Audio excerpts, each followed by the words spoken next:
I don't think we'll get a copyright for this. I think we're safe. I think we're safe, JD. I think we're safe. Facts. Facts. Yeah. Facts. We are Ah, good. we are good. But guys, welcome back. We are back on a Friday. It's always going to be a Thursday or a Friday. You'll see me and JD on a platform chopping something up. Today we are nearly at the end of the Copa America. We have our final set. Argentina versus Colombia is coming up on Sunday. Third place matchup, Uruguay versus Canada for the third place game. We want to talk a little bit about the CONCACAF teams, how we felt that they did. Guys, leave a comment down below. Give us your ratings, how you thought your CONCACAF team did, or how the CONCACAF teams overall fared and well. This is my distraction, JD, because as I was talking with my mate Nelson, we've come to the conclusion that we are going to be upset and not emotionally heartbroken when England plays like garbage for 85 minutes, and then someone will come on and they'll steal the game at the death, and then they'll come back and win. So I'm distracting myself from that reality because every round England's played in the Euros, I said, oh, this will be it. And they haven't. So let's talk Copa America so I can be in good spirits. JD, how are you doing today? I am fantastic. From in the morning I was pretty much busy with the kid. I got up, completed a few of the actual sagas throughout the day, which is the Jamaica saga, and now we are here. So I am pretty much excited for the actual stream. But I would say that I would have agreed with you, if it wasn't for Spain. I think that Spain will get the job done, but England will put up a good fight. That's what I would say. And I was talking with my mate Nelson about this, and he brings up the point. Spain is the perfect opponent for how Southgate wants to play. Right? He will just sit back and defend, try to absorb. The Spain's best hope is that they just let Harry Kane score in the 6th minute. Just do it. Let England score early, and then watch Southgate say, "I can defend" until the game is done, and then we will put our hopes in the feet of a 16-year-old Spanish boy with Moroccan parents and Equatorial Guinea parents, and say, "Hey, save, come and save us again, please." But hey, we'll touch the base with that if we have to at the end. But again, we're here to talk about Copa America. We had 6 CONCACAF teams come in. It's been a very interesting, especially when we look at the aftermath, JD. Like we've Mhm. seen new coaches, we've seen old coaches being gone, we've seen deep runs, surprising results. I think as we start to wrap up this tournament, I think it's an easy answer to say who was your standout team. Some people might say, well, because Canada made it the furthest, they are the team Mhm. that had the best tournament. But who do you think gained more out of this in terms of the CONCACAF teams? It could be Canada, or maybe it could be other teams that in terms of how they played and what they were doing. Gain more, or the best performance was a little bit different, because you can you can gain more but performed at a lower level than Mm-hmm. Canada. I would Yes. say overall, based on how Canada set up, I thought that Canada really nipped it at the end. Mm-hmm. Surprising, I was impressed with Costa Rica as well. I think that throughout this tournament, Costa Rica would have gained the most. They started off with Hmm. their World Cup qualifiers looking sharp, conceded none, and scored 7. And we were saying that, oh, maybe it is not technically they weren't as good, and Mm-hmm. it's just because it's a lot of smaller teams that they are playing, and they got a draw against Brazil, structured their team well, frustrated Brazil, and then they turn up to get a win. I would say that this tournament did a lot for them. They jumped back in the CONCACAF rankings, and I would assume that they would have jumped as well in the FIFA rankings. So I would say it's Costa Rica gain the most. The best performer would have to be Canada for me, because I saw them went toe to toe with Argentina and improved in the second game, without the same errors made. And with better finishing, again, they would have been closer in the game itself against the World Cup champion. So Mm-hmm. if that doesn't tell you that they have improved, I will wait until they meet a CONCACAF team to beat the brakes off them. Then people will give them the respect. That's fair. I think the CONCACAF teams, it's again, I think who got the most, we can look at performances and play. I think every CONCACAF team had at least one portion of a game where you said, okay, this is the thing we've been waiting for, or this is them at their peak. Maybe they didn't have the result. I mean, Mexico didn't make it out of the group, but I mean, they were unlucky because they have one penalty save, they concede one goal, and they just couldn't hit the target on a lot of things. You could argue that for most CONCACAF teams, the issue was scoring goals against the South American teams. They had a lot of opportunities. They've had moments where they had build up and play, but then ultimately there is nothing to show for it. I mean, that was one of my criticisms with Canada and overall throughout this tournament. They created so many chances, but they had 2 goals to show for it. And so, in that sense, it's tough to look at it. I think for me, I liked what I saw from Panama. I'm still questioning in terms of Panama what their ceiling is with their talent and with their coach. I still think they need like Carrasquilla is a good player, and I Mm-hmm. know he gets sent off in the US game. I know what he's trying to do. He just is late in reacting to do it. He's trying to slow up the play, but I think that team needs another 3 Carrasquillas before, just for a CONCACAF standpoint, before they can push teams, because they're not, I'd say they're more optimistic in terms of how they play. They aren't necessarily always pragmatic in terms of, hey, this team will have the ball and we're just going to play it that way. But I like what I saw from Panama being, yes, you beat the US a man down. Yes, you beat Bolivia. But ultimately, they had a good tournament. I don't think anyone saw Panama getting out of their group, right? If you had said, oh, there's a possibility that Canada can maybe beat Chile, maybe beat Peru, and you say, okay, I don't think it's likely, but I can see a pathway. Panama, for whatever, Panama against the US at home versus US away, you would have said, well, then the US is winning that because home field is what they do. And so Panama, I think, definitely had better performance. But then if you look at the other CONCACAF team, Costa Rica, a 0-0 draw against Brazil, is a good performance. I've been re-educated by my friend Nelson, who has told me to stop hating on Brazilians so hard. They played well, just maybe the overall standard of refereeing hasn't been where it is. But they played well. And then Jamaica, I will always go back to the Ecuador game. The first 25 minutes of the second half of the Ecuador game was the best I saw Jamaica play in the last 2 years. And I mean, we're probably not going to see that replicated just because you have a different coach, or maybe a new coach comes in and that changes. But for me, I think Panama playing how they did, it doesn't outrank what Canada did, because I think some people may have seen a pathway for the Canada to get out of the group. I don't know if many would have seen Panama get out of the same group as well. So I think in terms of performances, I will slightly tip my hat to Panama. Canada still, once they got to the round of to the quarterfinal round, I said it's now you're playing a new game. You can play. They looked very good against Venezuela. So I mean, for 5 games in, I saw a peak potential of this group. But I think that was also the peak of this team because squad rotation with Marsh and whatnot. I think he ran the team a little bit too much, but it's his first camp.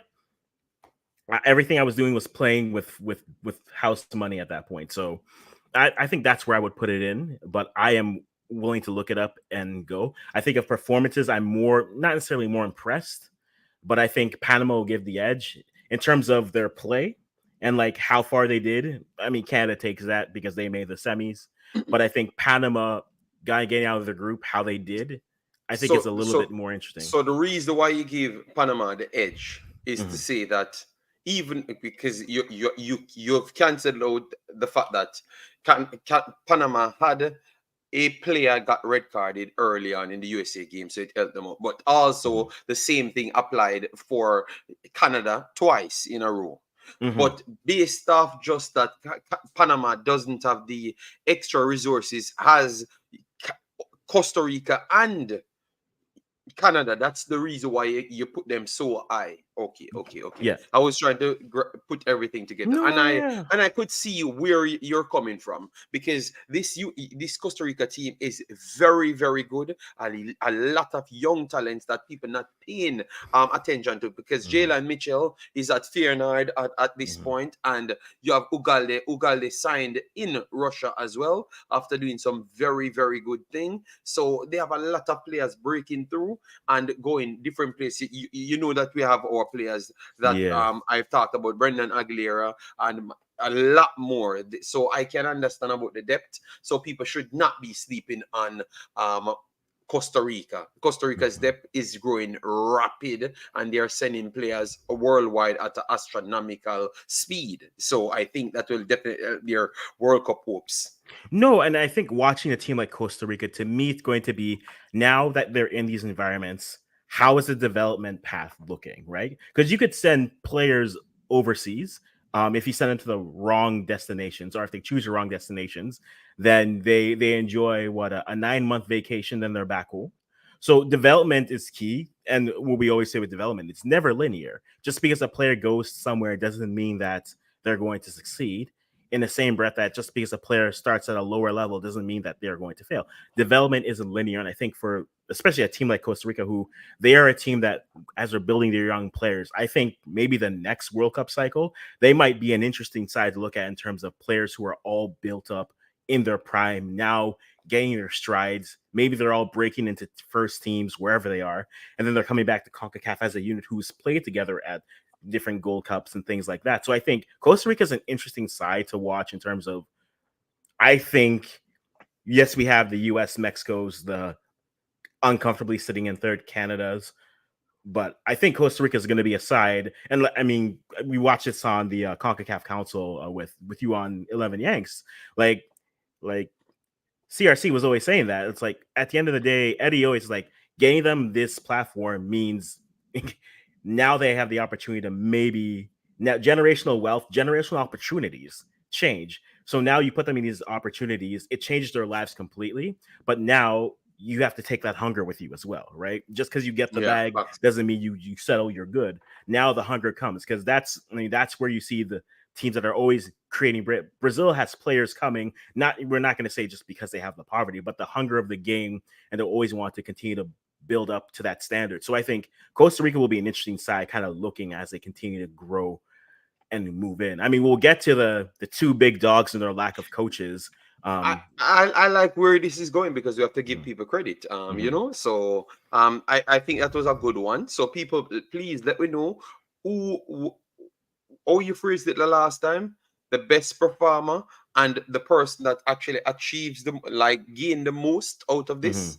So Yeah. I like how you phrase it. And that's the reason why I had looked at the Costa Rica point. You brought even the last one to say that some of these kids were already special, because Alcacer, I think obviously he's in Belgium now, so he doesn't need that extra publicity, because he's just one away from a big club, extra super Mhm, big club. But it still put more light on a lot of these actual quality players that were actually performing. So that is the next side that I have to use to put on Costa Rica. But if you go for Panama based on the limited turnover of quality players to add to Carrasquilla, I could understand. You understand mhm. me? But Costa Rica, yeah. No, that's fair. That's fair. That's fair. So, guys, let's run through these comments here. I know we Yes, started the conversation. definitely lose count. Chris Definitely so. Corney saying who scores first wins the Euros. I think if England scores first, they are losing. I think if Spain scores first, England will do the thing where they just play terribly. But Africans, stop having that's so much faith. Africans, I Spain have is no. not. Spain is not Netherlands. Spain is It's revolutionary. All I'm not right. saying they're not, JD. I'm not saying they're not. But what I'm saying is I've seen a team who's looked ugly in basically the entire tournament and just pulled rabbits I out of hats all understand. the I time. understand about history, but you see, mathematics of the tiki taka passes will pass them to death. All right. It's So the I just don't. let me enjoy I it. don't. I You know want to what? I'm going to stream that game, because I'm JD. I tired don't. of people telling me about I what's want going to happen. I am going to JD. be in live colors to show people what will happen. I did. Listen, 2021. I sat in a home with my uncles and my all the friends came over. Like we are rooting for them. Like the way that they're playing, they're going to lose. And it paid me because I was a Sancho believer then. I saw Saka was my favorite. You know, Raheem was still sterling on the pitch for some time, for a bit. After that, you know, it went. But at the same time, I don't. The way that they're playing, they're going to do this, and it's going to annoy me, and that is fine. All But right, let's Africans, move on. keep on believing in that thing, because that's what a lot of people said the last time World Cup, England versus Spain, which is the ladies, and believe me, they got past the debt. Just as what I told people, and the same thing will happen again. You understand Fair me? enough. Stop being caught up. The teams that dominates England are actually Spanish. It's not England. All right. Yes, we have some good talents in England. Don't get me wrong, but Spain football is different level. It is. IQ as well. It is. It is. IQ Yeah. people. Yeah. Oh, JD, I love it. I love it. All right. Panama from Alger is the team that got the most out of this. Jam Up TV says Canada and Costa Rica. I can see that in the know. Welcome to Bless Up Africans, JD. Good to see you as well. Here we go. Panama beat the USA and Bolivia. I mean, Bolivia is the only side from CONMEBOL I think any of the CONCACAF teams entering could have said they have an advantage against. So I'm not trying to take away from them, but still the USA win is a big thing for them, and I think it's good.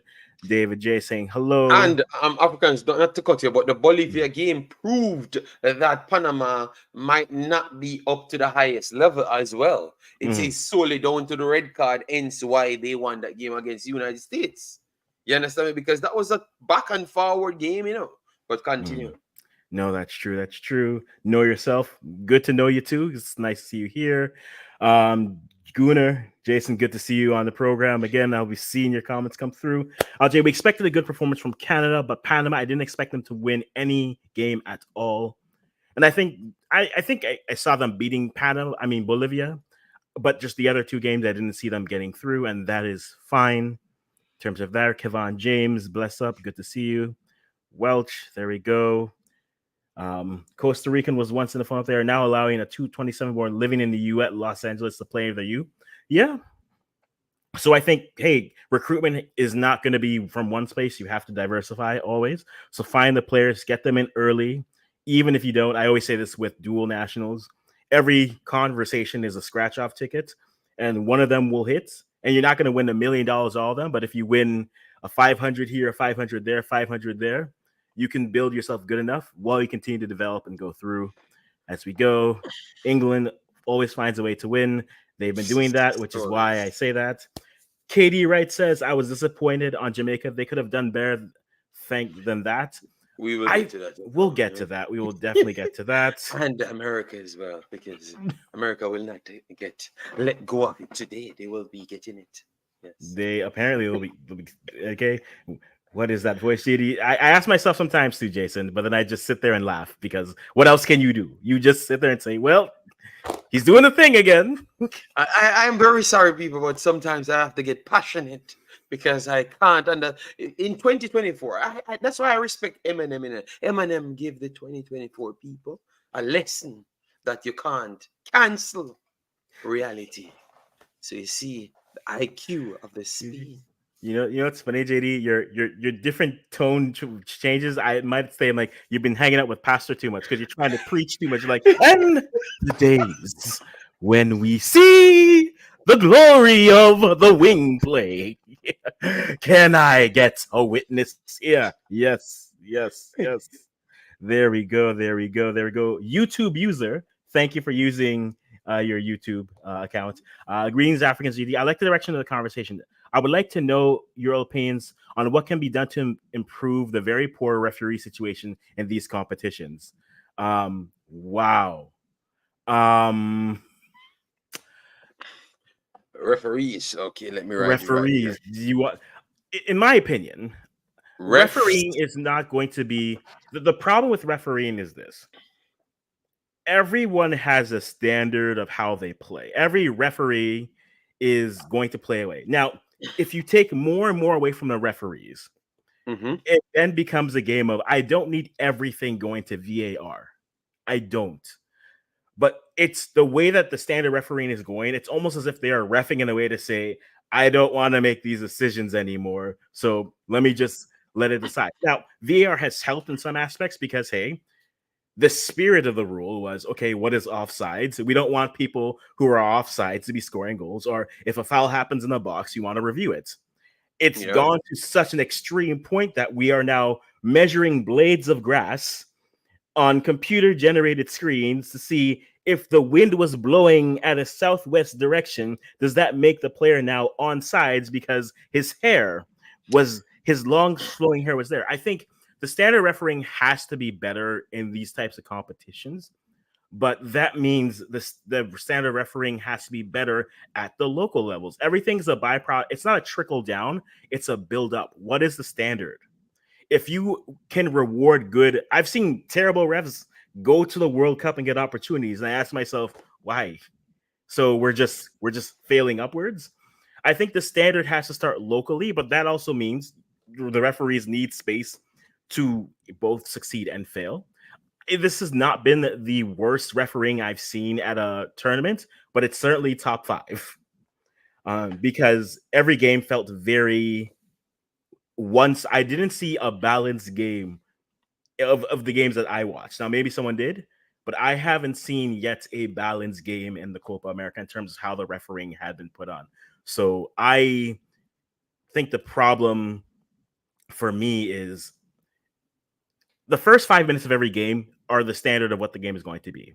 If the ref decide, and that's why I've always been one who says I don't want my refs to be perfect. I want them to be consistent because every ref is going to see things differently based off of how they understand it. So again, if as ludicrous as the statement is, if I can punch a man in the 3rd minute and just be talked to, I expect to punch a man in an 83rd minute and just be talked to. If you don't want that in a game, officiate it, which is why I appreciate any game where it's just the first 10 minutes, ref is just yellow, yellow. We're not having this. We're going to play. Players will play within the limits that you let them play. The second that you let things flow and go, then it's, well, you didn't call, you gave me 1, 2, 3, now you give me yellow. The ref just has to set the standard from the get-go. And I didn't see that happening in these games. And because of that, the line of the gray area, so to speak, expanded so much. And then now you're in a situation where the first half, a player's walking off with their leg. And then in the second half, you're looked at, and then it's a yellow card because that it is. But that's my opinion on it. JD, I know you have thoughts on it. What would you say? Yes.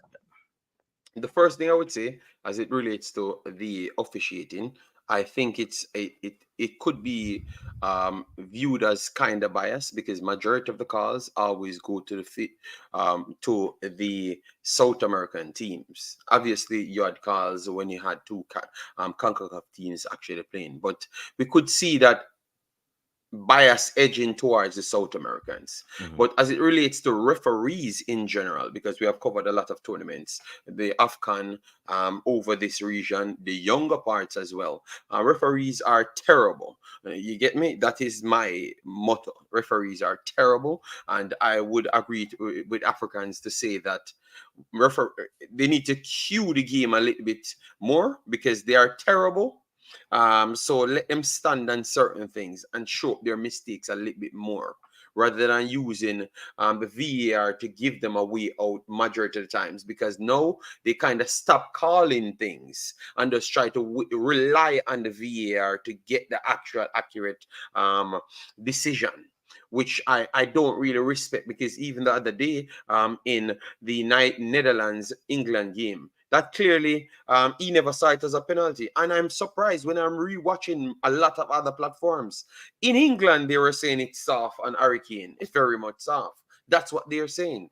But he never called it, but they call it back and force that one. You understand me? I think those moments have been taken away. That extra drive for the fan base have been really taken away from football. And maybe that's not helping football, because that build up that you would want, just let the referees them stay those ones as terrible as possible. Yes, I will take it, because in other games I'm watching in Africa, we don't have any VAR and officiating is terrible, and you have to just work with it. You understand me? Yes. So those little ones that you clearly saw that it's in the heat of the moment. He saw it and he deems it as not a penalty, and he had to go back there to reset the overall event. Now, I I'm okay with the officiating being one side and staying consistent, not the flip over and bias to one side only. Make it stay terrible overall rather than just one flat outside. You get what I'm saying, Africans? So Yeah. not just one side. Let the calls them stay consistent. So perfect example. The handball for, was it Ecuador? Yeah. Ecuador, right? Yeah. Make the handball for Jamaica as well, then, if that's the case. If you're going to fix everything, because you sent him to VAR and he still never gave it to Jamaica as an handball. You understand me? So at the same time, make it stay as okay. Either referee state his decision or you enforce that decision. Then enforce it to be that call. Then, so at least you get both of them correct or none of them correct. That's all I'm saying on that one. But Yeah. referees are terrible. That is one thing again. Count on me to say. That is true. And I'm going to remind everyone I've been telling JD to make that a shirt for the last 2 years. Terrible referees. Just as a IMAX brand, I'd buy two. I would buy the white one and the black one. So whenever you make that new merch, JD, just do it. I will purchase that merch. Oh, you're okay. Yes, man. Don't worry yourself. I'm gonna I have a lot of new things coming. People, don't worry yourself. We will get it. Don't worry. Thanks for the support, Africans. Yes. Not a Even though problem. you let me. Yeah, but continue, Africans. We're not No, no, you, no, JD. you, No, you pull, you know what? No, we're on a you pull Zoom a call. I might as well just say, no, say the thing. you Say pull a the stunt thing. on me. All right, come on. Let me continue. All right, let me continue, This boss. man wants peace and then wants to stop on half. And okay, no, it's okay, JD. I No, appreciate. I No, no, never no, tried to insult no. anybody. You Don't did tell it. me You that. did it. You did. It's you telling me that you want new merch when I never even invited any merch to anywhere. I I've don't been know. telling you to make that terrible call referee shirt for like Oh, 2 years, JD. okay, Every okay. time we're on, I've been saying it. This is nothing new. This is nothing new. Well, let's go through this. Jason letting us know that JD's Luther King. That is true. When What? yes, he's been hanging out with Pastor too much. Too many morning streams with Pastor. Now he has his preaching cadence down. Soon he'll be talking What? about. He'll be talking I'm not about saying. the book of Long Ball, chapter 2, verse 3. When you whiff the ball forward, you run after it. Thus saith the coach. I think that's a Jamaican standards translation. I think something like that. But here we go.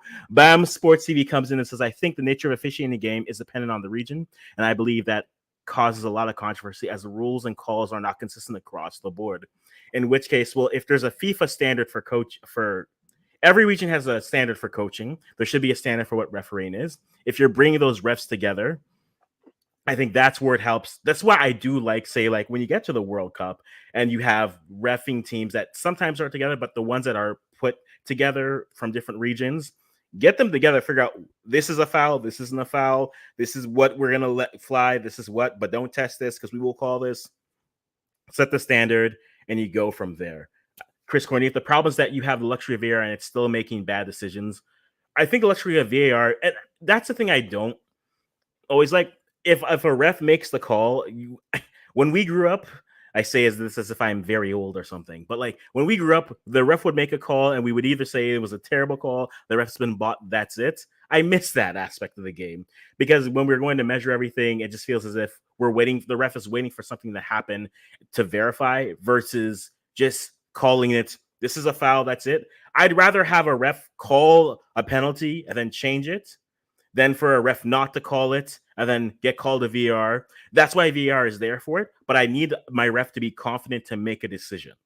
That's all I want. I want my ref to be confident to make a decision and to have some conviction in that call and to live with that. Because without it, it's just, oh, if I do this and that, you're the ref. You are the only person who's going to dictate how this game is played because you have the power to change it with a whistle or a card or a direction. So do that and call it and be confident in everything you have. The refs at Copa didn't want to see the match end 6v6. It would have been exciting. Could you imagine when like one team has a back line and a midfielder and a goalie, and the other team has 3 strikers, a center back, and a wing back? It would have been great. It would have been great. I also don't appreciate too much the application of VR. I think European interpretation is different from CONCACAF and maybe Africa, which causes loads of confusion. Not everyone also has access to it, right? That was the whole conversation we had for World Cup qualifiers in CONCACAF, where there wasn't CONCACAF, there wasn't VR available. And then when we got to the new year, they said VR is going to be available for it. And for me personally, I hated the decision because now you could have changed it. Just stay consistent with it. If that's the case, then let the refs decide this is going to be a foul, this won't be a foul, have it run through. Either as a federation, make sure everyone has access to the tools so that everyone can have it, or not everyone can have it, then we're not going to have it. The refs are making the decisions. They make and break. If there's a ref who likes to give cards early, you know this. You know the referees that are coming to the games. So plan accordingly. It adds to the tactics of the game. Some games, some refs let you play a little bit more physically. Other refs, the second you call a jersey, you're calling it and you're saying that's one, and then you go. It kind of loses the balance and the joy of the game, and I miss that overall. So that's good to go. Stephen Jordan, good to see you, man. Appreciate it. We'll talk soon. Okay, JD, when South American refs officiate CONCACAF games, they are very poor, even when South American teams are not involved. I think we should try Europe for European refs to see if there is a difference. But if we try for European refs, counterpoint, how do our CONCACAF refs get better? Right? You need a platform to play. At the end of the day, you need a platform for them to apply their trade. The same way that you'll say, hey, you try a player in the first team to see what their level is and how they can continue to improve. Where the question is, are we keeping the standard of what you need to graduate to that level? Right? Just because I've walked through a referee camp doesn't mean I should be refereeing a game somewhere, right? The standard needs to be improved, in my opinion, and I think that's where the conversation has to kind of go for that. And we'll go. Steph comes here. Then that non-call was correct post game. It's somehow CONCACAF were the most aggressive of the actions in COPA. Yes, I mean there are a lot of aggressive. It seems that most of the CONCACAF teams got most of the fouls in there, and that's the problem with it, right? If you're gonna complain and say, "Hey, the game is rigged," or the refs are calling it one side, you open the door for it as the more poorly you officiate games, and that's what happened here. If everything was good, but then CONCACAF teams are still losing, that's fine. But the fact that it was so inconsistently bad, now you're opening the doors for conversations to say, so your refs were bought too? Cool. You bought our pitch, and now you're buying everything. But we'll go from there, JD. I know you have something to say on that, so I'll let you hop in there. I'm cool. I'm cool. I will just say majority of the referees, as what I've said, definitely biased, and maybe the changing of refs from the different regions to come over here. And you had said that, oh, they're going to learn. Oh, you learn in life is to actually make yourself better in your preparation, and then you earned that spot. So you have to go and officiate some U17 games, which they're trash as well. Not the players, not the games are trash, the referees are trash down at U17. So that's where they need to go and get their experience before they come up here. So I would agree with BAM Sports and getting qualified people to get the job done. I actually would agree with him on that side. I'm not going to reward people for failure. If you're not good enough, you ain't getting any job. You get me? You go and find somewhere else to get it. But let me jump on this one, guys. If you're over on Africans platform, please do hit the like button, subscribe, get Africans to 1,000 subscribers. And if you're over WeMax it, you support it just the same by hitting the like button and subscribe as well. All right, yeah, man. So we have a lot of things on the actual books. All right, so go through the comments, them Africans. Let me get into the meat of the matter, because we have Berhalter looking for the Jamaica job. I was just looking at something. I never said that's true, but I just said that might be a thing. All right, Hal Grimston sold out Jamaica for your enemies would laugh at you. Silver. Your enemies would laugh at you. Your enemies. Look, let's go to that. So Jamaica and the US, after their performances, they lose their coaches, or their coaches lose them, or they are now coachless, right? Something happened. The Facebook relationship status went to it's complicated, then it went to single, and then now everyone is trying to figure out what the next thing to do is. I know, it's interesting from the outside looking in, because for me, I look at that and think to myself, okay, stylistically, Are we going to dissect one or go into both? Because we have to let's dissect go. one. Choose Yes, man. one. Let me Choose your start with adventure, JD. Choose United your. States. Okay, Let me begin. So United America. States. Um, Everything's free in the America. big question to ask is it that United States is their taste is way too high, or you truly believe that they have that luxury of a good good flock of players to deserve more?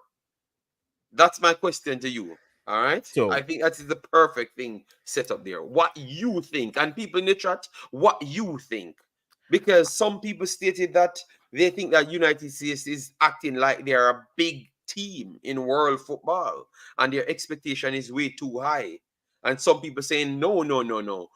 The fans are more educated. This is at least what we deserve to come out of the group stage. Go ahead, big boss. I'm going to say this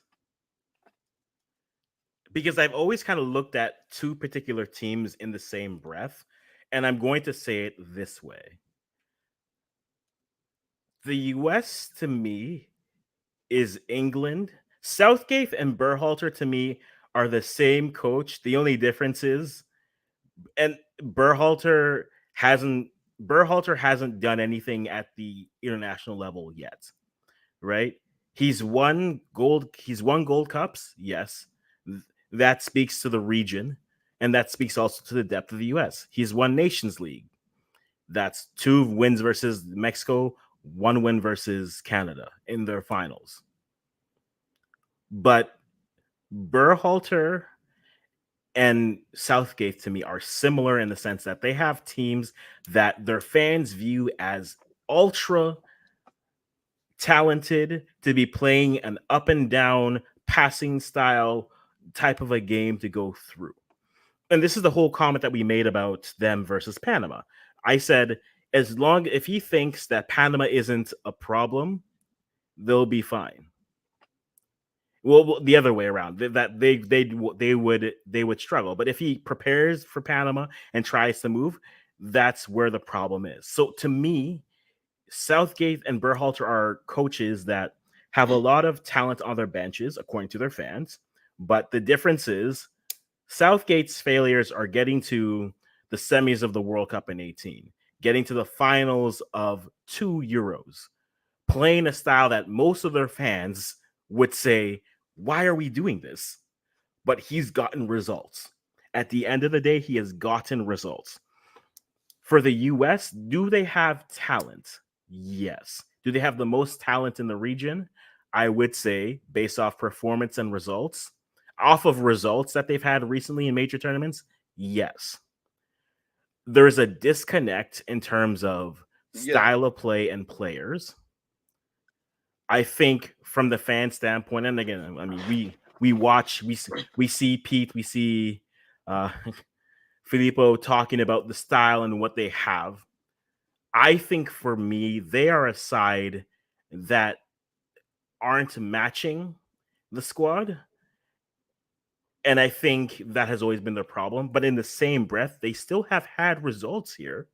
I'm not a Berhalter defender. As a CONCACAF person, the more Berhalter's with the US, I think that holds them closer to the rest of the teams. I think their talent is Okay. better, but I think Berhalter has held them closer to the Mexicos, who isn't having the strongest generation, to the emergence of a Canada who are top heavy but don't have the depth. And if Jamaica ever shopped at their high end grocery store and got a good end chef and a good end produce to have good food in the weekend, they would be closer to that. But I Okay. think for the US standpoint, it's matching what their fans see as who their player pool is, and they see where they are playing, what they are doing, with a coach who isn't pragmatic. Like I've made the comparison to Southgate, but realistically, he's closer to Christensen. Berhalter is in terms of he's going to play his style, and the region knows that style, and the region can defend that style, and you have players who on paper should be doing well. I think most fans will be happy for him to be gone, but at the end of the day, I think it's a conversation of we've blamed the coach because we've seen the deficiencies. That is fine. At some point, I think we have to have a conversation about you players have wanted this coach. You players have got this coach to come back, and you players have not delivered. So, yes, Berhalter is holding them back. No one's denying that. I'm not denying that, at least. But for me, you guys wanted this. You guys brought him back. So to me, it's a conversation where that's why I think the Southgate to on the international level, people always say, oh, Southgate, and you always see Americans say that Southgate and Berhalter are the same. They have talented teams, but then their style doesn't give them the best play. On the flip side, Berhalter to me is a coach who's always going to play a certain style.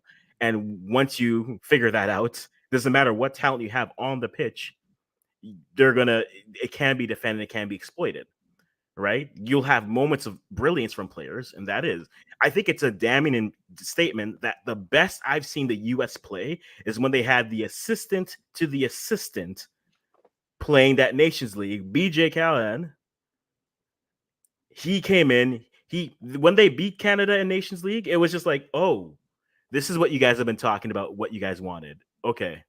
That's that. I see the vision now. I see it, right?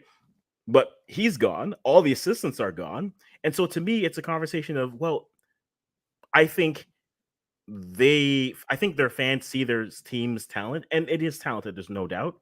I think the coach has gotten results versus everyone.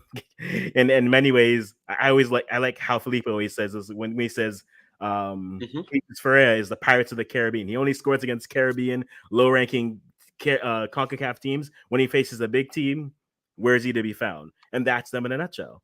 He's not good at beating teams that are better than him because he doesn't prepare for them always. When Brazil game is a good example. He prepared for Brazil, right? He prepared for Brazil, and they were able to get a draw to that. That's not hard. And why did we get to that point? Because he tried to play a style from passing from the back and two center backs, and Colombia was like, "Really? Them? Okay, we'll pressure 5-1." Right? So to me, that's where I think the conversation is interesting. Where do they go from there? I don't know. I really don't. I know there's a lot of fancy names that are attached to him, but for them, they need to find a coach that can walk in and can demand respect from the players, because the players wanted Berhalter. But then that coach also has to be able to sell the players on the idea of, I am going to put you in the best position to succeed in this 11. Right? Do they need to have a conversation based off of players in form come in? No, because they've been more so picking that more recently than anything. Every coach has their favorite, so I'm not as concerned with that. But I think they are a team that on paper their fans say has more, but you have a coach who isn't really getting the most out of that. And I think that's on the players for wanting that, but it's also on the federation for getting that, because we've seen how he got the job in the first place. I can go on for circles talking about nothing here, but I think we can go. JD, jump in here, man. I thought that you hit some very much fair points. I've asked the question about, is it that they're overrated because maybe their expectations are not really, you can't achieve it. But I would agree with you. I think that they are a world level team, not just a CONCACAF level team. They, with a good coach, they can put almost anybody under the sword, because we saw them covered even with the same Berhalter at the World Cup. So you clearly see that they have the potential, but they just need someone with that right remedy to get the best out of them and get the consistency as well. And they could be dangerous. And also, you touch a good point. Some of these players have to turn up as well, because sometimes they keep beating on the half good CONCACAF teams. and then believe that everything is okay. And once they have to come out of their own element or step up to a next level, so coming out of their own element, have to go to Panama, Colombia, not Panama, Trinidad, Costa Rica, they just got battered at those locations, so they don't travel well. And anytime they do step up to that level, and it's not like a big competition where you can't hide, they seems to find ways to hide. So like the Brazils, the Netherlands, the Germany, the Colombia, they get backs down. So that's why I had my belief to say that if Panama can keep it close, it's always possible, because we had a show talking about this, to say that who is going through either Panama or United States, and it was solely based off their travels, and that's what people had the conversation on. So I knew that you said it earlier on to say that nobody expected Panama to go in over United States, and I'm saying Africans, we had said it all comes down to how they started. So that tells me that it has nothing to do so much with the coach only. It has to do with a combination, because these players prove that once things start to go bad, they seems to can't recover more than anything else. And that's what we saw away games. That's what we saw when they stepped up, because they always seems to go behind first, and now you have to dig deep in order to come rally back. And obviously the coach is on the side changing tactics, changing players, but you're just not getting the boost because you're not playing at home, comfortable in your elements and ready to beat down on some CONCACAF teams. So in theory, you should be very good world level, but the combination between the coach and the actual players, them not stepping up, seems to not living up to the hype. So in theory, they should have the squad to compete with world level. But in practical, I don't think that's the case. And it's a combination between the coach and also the players. So I agree with Africans fully to say that you have to have a coach that commands the respect. So you're not going to give me no 50%. You're going to give me 100%. So you're going to give the CONCACAF teams 25-0 every game. You understand me? So you can give the big teams 4-0 and 3-0 or a 2-1 win. You can't drop off. No 1-0 scrape over Panama. Then you get 7-0 from Argentina, 5-0 from Colombia. That's what you're going to get if you're not consistent in your attitude. And you saw Weston McKennie easing bars before games. You ain't going to win nothing. You get me? Because you ain't taking this thing serious, man. Straight up. They are a side that I find that they're not a soft side, but adversity is easy to overcome them, right? They aren't a side that I find that if they're down by a couple of goals, that they can dig in and then come through that. And that comes to, again, look at their record with this coach, home and away, right? Home, it's just like win, win, win, win, win, win. Away, we saw it in World Cup qualifiers. Teams they dog walked at home, they go over there, and then it's just, oh no, what lose do we do? 1-0. What do we do? Like, and this team, and that I think comes to a coach, and a coach will always a team will always reflect the image of the coach sometimes, right? You'll see pieces of it, right? For example, we saw that with Herdman. Herdman is a fiery person. Herdman is a player who's going to Herdman is going to get you to run through a wall for you. That's who he is. Now, where that becomes a problem with Herdman is where we're seeing with him in TFC, with even though there's injuries, at some point, what is the fine line between just that commitment to run through a wall, but then also harnessing that?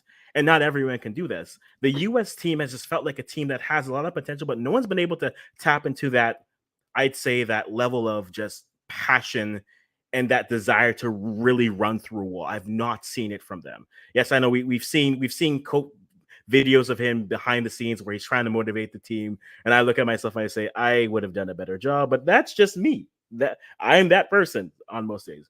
But they seem like a side that needs to just go on a world tour and just play everyone with fans who just don't like them, and then they need tougher skin, it feels like, as players. And maybe that's the coach that can instill that into them. but they as a side just feel like a side that is just there. And when things are going great, they're good. But when things aren't going well, it's easy to bury them. And it's a concern, especially for a team that's talented, because if you don't have that drive to push through, passion and desire are going to outweigh talent 9 times out of 10 if they're equal and you're in a bad situation. And I think that will always rear its head. It won't always come out that way, but it'll always rear its head in a way that will put you at a disadvantage or an advantage. So I think I like what you said there. Respect comes a long way, but it also goes both ways. As players, I think they need a coach that's going to demand from them, but then they need them to buy into that system and what they're trying to do. And I think until they're able to do that, they're going to be a team that is just they have talent on paper, but we may not ever see its full manifestation until it turns into a situation of what are they going to do? It's a mentality problem, right? You can say the same thing about it's the same conversation with Jamaica, Jamaica versus Ecuador. The best that team looked to me in the last 2 years was those first 20 minutes of the second half where it felt like Antonio said, I'm done with this. I'm going to touch this ball and we're going to build this up. And then it just looked like, okay, this is pride. This is now pride. Then the team looked like, okay, now we're playing because we're not thinking. We're playing because we don't want to embarrass ourselves here. But now we're playing because this is how we play. Where is that passion? Or where is that coach? Or where is that level in these players? Where the switch goes off and says, look, I'm not going to, at this point, I know who's watching me. The world is watching. We aren't going to embarrass ourselves. We represent this shirt, this country, all this thing. We need to do that. And I think that is something they need to turn into. They need a coach who can tap into that, because they have talented players. And you could say the same thing about Jamaica. Jamaica has talent on their roster. On paper, we always say this, they have access to talent. But as I always say to my friends, just because you have the finest grocery store, you don't get credit for not going there. Just because you have a great gym, you don't get credit for not going there. Just because you live with weights in your home, you don't get credit for owning weights. You get credit for using them. You don't get credit for owning them. So having access to that means, okay, that's the first step. Now do something with it, right? And I think that's where it comes to the conversation of the U.S. And it kind of follows in, and we can flow that into the Jamaica conversation as well. Not. Let me close off the United States before we flow into it, because I had a few more questions to ask. But I kind of scratch out the first one because even though they have been dominant to somewhat in CONCACAF, they still end up not winning the World Cup qualifiers. So it clearly tells you that because you have to come out of your element, it never actually worked for you. So that is a mentality issue just the same, maybe a coaching issue as well, just the same, and a respect level as well. So all three things combined. But at the same time, I think that is based off talent. But at the same time, how fast do you think this turnaround can come through? So you expect them to get a coach, and you believe that it's going to turn around in at least the level of CONCACAF, not necessarily translated to worldwide, just for CONCACAF level. So by the next Nations League, you expect them to come around and keep their foot on their and at least the lower tier teams' neck in CONCACAF, and will it translate to main level football? The problem, in a sense, is that we've seen different versions of them be able to get through CONCACAF. So, fair or not, I don't think CONCACAF is the standard for the US. And it's an arrogant way to look at it, but we've seen them play poorly and still win. We've seen them play well and still win. We've seen them bring C teams, B teams to the Gold Cup and still win. We've seen them we haven't seen their full team yet. So their conversation to me is less about what they do in CONCACAF and what can they do now with more teams. Now, CONCACAF is always going to be the standard and the litmus test for them in terms of, are you passing the grade? Because as we've seen, CONCACAF is improving, right? The talent is coming and the coaching is coming as well. So for them, can they play out? For them, to me, the standard for them is they should be able to walk onto a pitch based off the talent that their fans think they have. And at some points I do believe they have. I think they should walk onto every pitch and be disappointed if they aren't beating a team 3-0 comfortably. That is the talent I believe the US has. All right, And fair enough. if you can't do that consistently in the region deserves its credit. There's no doubt, right? If they when they play Canada later this year in September or whenever it is, and Canada pulls a draw from them, it's going to be both a conversation of Canada is improving and this US side is soft. They may be mentally soft. And they haven't had someone who can tap into them to really push through, because I think there's enough talent there that they should dominate. They should be disappointed if they aren't winning a game 3-0 against, bring it in, whoever you want it to be. Top competitions, it should be at least 3. That's how I view their talent. Now, they haven't had a coach to be able to pull that out. So I think for me, that is where it kind of starts for me for there. All right, go through it so we can run through the Jamaica side as well, because I knew that you have your time JD, set. So JD, at this point, we're blowing through this time. Let's okay, relax. well, Grab a I beverage. know, We're I gonna be know. here. Well, We're gonna be talking. I'm just saying, Go through. Okay. You have a lot of comments, and then True. we're gonna get straight to the Jamaica side. Yes. Guys, I appreciate all the feedback and the conversations. I'm trying to highlight it. If I don't say it, I will show it. So, guys, let's just keep this going. Hammerswell, do you think they need a coach who protects them or exposes them? Like a Southgate would protect the players from the media, would take the bullets, true, but Pep would use the media to hold the players accountable. I think they've been protected. I think they need a coach who is going to say, not only behind the doors, but also in front of the media, yeah, their performance today wasn't good enough, right? Yes, you went down. What Timothy Weah did against Panama was unacceptable. It put us in a bad situation. However, we should still have been able to pull out the victory because we scored and we're playing well. He tried to preserve a tie and it backfired. I think they need at this point to be brought in. We can't use COPA to judge the JA team. The coach was out and didn't do justice to the players. We'll get to Jamaica in a minute. Don't worry. What would be better? Just answered that. There we go. Klopp said no to the USA job. I saw that as well. Yeah. So let me look for that. Yeah. Klopp can't just jump into another job at this point. He needs to keep his legend going at Liverpool. Mm-hmm. Australia did the same thing, went to a stronger confederation to get better competition. The problem with Australia is, I mean, if the US goes to if the US goes to Commonwealth, who are they better than? They are in the same.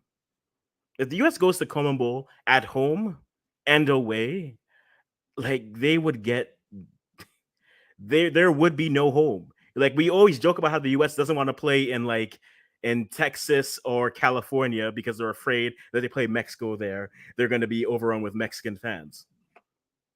We just hosted a Copa America, and there were more South American fans coming in games for the most part.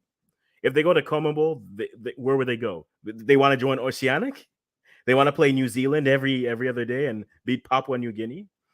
I think they have an opportunity, the US does, as well as Mexico in that matter, over the next couple of years, because they don't have to do qualifiers. They can try to find games against competition in windows where there aren't qualifiers happening. And I think they need to take advantage of that time, because if you play, like if you're US, if you play in Norway or you play a Poland, it's still a side that has quality sides that you need to prove that you can beat those sides. Because I think Berhalter's the best team Berhalter's beaten. That's not Mexico, is Iran. Mm-hmm. Yeah, Iran in the World Cup, yeah, and a good performance against England. We have to be honest, because to be honest, they were the team that should have actually won that at the time. True. I don't see no fault in that statement. So that would be where it is in Australia, and even Australia going to Asia. Like Australia went to Asia and they went from Okay, they've made World Cups since, there's no doubt, but Asia is not some soft slope side. Asia is a tough confederation. I mean, we can question if people buy off, finals and stuff. But like, I think they are a good side overall. So I think they are able to perform, but that has definitely got them better. And get there, Steph saying Nations League has done a lot to raise the standard of this region. US isn't so good like Australia. That's that's an automatic dub for they deserve for a different region. True. And they would have had to gone through there. Where should they go? CONMEBOL. Bowl. I just said CONMEBOL. Bowl.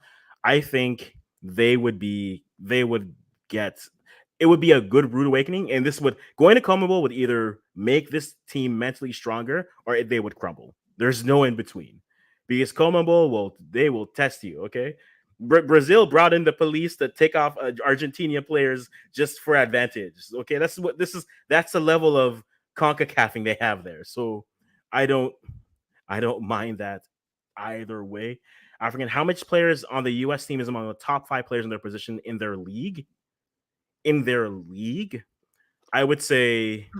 But why that actually matters? Because that doesn't really make a good team. If you're Yeah. at a high level, everyone is at a high level. That is a very good team. And remember, the CONCACAF is not at the highest level. So if you have even everybody coming from the Premier League, that is already enough dominance right there. And USA have a lot of good players in a lot of good position.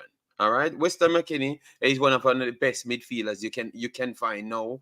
Just the same, Pulisic the same. We have to give the people their credit. I don't think when it comes on to most of the rosters in CONCACAF, any team can touch the United States. Not damn one of us can touch the United States. I'm very sorry. No, that's true. That's true. And I think, and that's a tough way to put the standard of what the player is. How many response? How many Moroccans are top 5 in the big league? Morocco is always an interesting case study because Morocco is a case study of the federation choosing the players over the coach, and they have a deep World Cup run to talk about it. So there we go. More talk on Fabrizio saying it was never possible for the U.S. He wasn't going to come out there, so that was never an issue. The U.S. struggles outside of the States. I agree. So get them. If you really want to improve this side, take this side and have them to get results somewhere else. I'm not even lying when I say this. Take them on tour. Go to Africa. Play the Ivory Coast, Nigeria, Morocco, and then cross the channel and then play Spain. And then that's your friendlies for a year and see how it toughens you emotionally and mentally going from there. All right. Jamaica needs to start playing top 30, 40 teams in the world. You need to start playing like a top 50 team in the world, would be my response to that. Asia is trash. Qatar's our current champion and got. Okay. See, okay. Oh, okay. Okay. Steph, I understand why you say that. And my response to that is, what did Japan do to us? What did Japan do to Canada? Yes, say it was with Biello, but what did Japan do to us? It wasn't close. It wasn't close. I can understand people if you're gonna judge a team based off of if you're gonna judge a confederation based off their champion. United States never won the World Cup qualifiers. It was Canada won it. You understand me? The Gold Cup, it was Mexico won the Gold Cup. It was not United States either. Obviously, other situation upon Africans. Africans look at Keith Rose. Easier. I'm here. I was reading comments. I'm here. So I think just jumping and not going into details to see why Qatar would have won whatever the situation is. I think you have to be careful. All right, that doesn't really reflect on the true situation because anytime certain teams buck certain teams in CONCACAF, they're going to beat the brakes off us. I saw Japan U23 running through Damian Lowe's legs. All right, Kubo and those mans not playing. All right, they ain't playing. So stop disrespecting other regions. Go ahead. No, okay, so now I understand. Okay, now I understand what you're saying with her before the game. Because I said I think based off the talent that they have, they should win every game at least. I think based off the talent that they have, yes, I do believe that. Based on the talent that the US does have. But I think that's the talent that they have overall. What do they have? They have 2 players who I think in one league who you'd say are top 5 in their league. I think McKennie is there. I think Pulisic is there for the Italian league. If you want to go the Premier League, Robinson was probably one of the better left backs in the Prem this past year. That's my opinion. And you can disagree with me there. That's fine. But the standard for the standard for CONCACAF isn't high, right? The best player in CONCACAF is a fullback who would prefer to play winger, but plays fullback because that's where his club has him, which is Davies. Davies is the closest thing currently to a best player at that position in the world. Outside of that, and that's where it is. Teams are either top heavy or are just a lot of lower middling players from a world standpoint, but then don't have the player to take them off. So teams are either trying to say, that's why I say for Panama needs 3 more Carrasquillas. If you look at Canada needs like 4 more players at the level of Ishmael Kone. Yeah. Right? Centre backs into midfield, yes, that is true. Preferable centre backs, to be honest. Canada need 3 more Ethan Pinocks, they don't have one, but they need 3 more.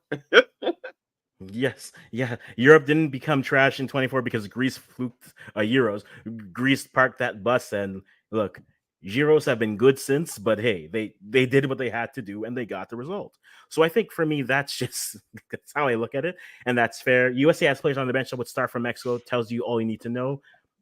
We aren't that, we are a little bit more bereft in talent than we realize. We have young players who can break through, but we need to see the consistency. That's always the thing I always say. Consistency is the thing that matters for me. So get to a level, perform there consistently. Even if you're the super sub for the last 15 every game and you create an impact, that's still consistency for me.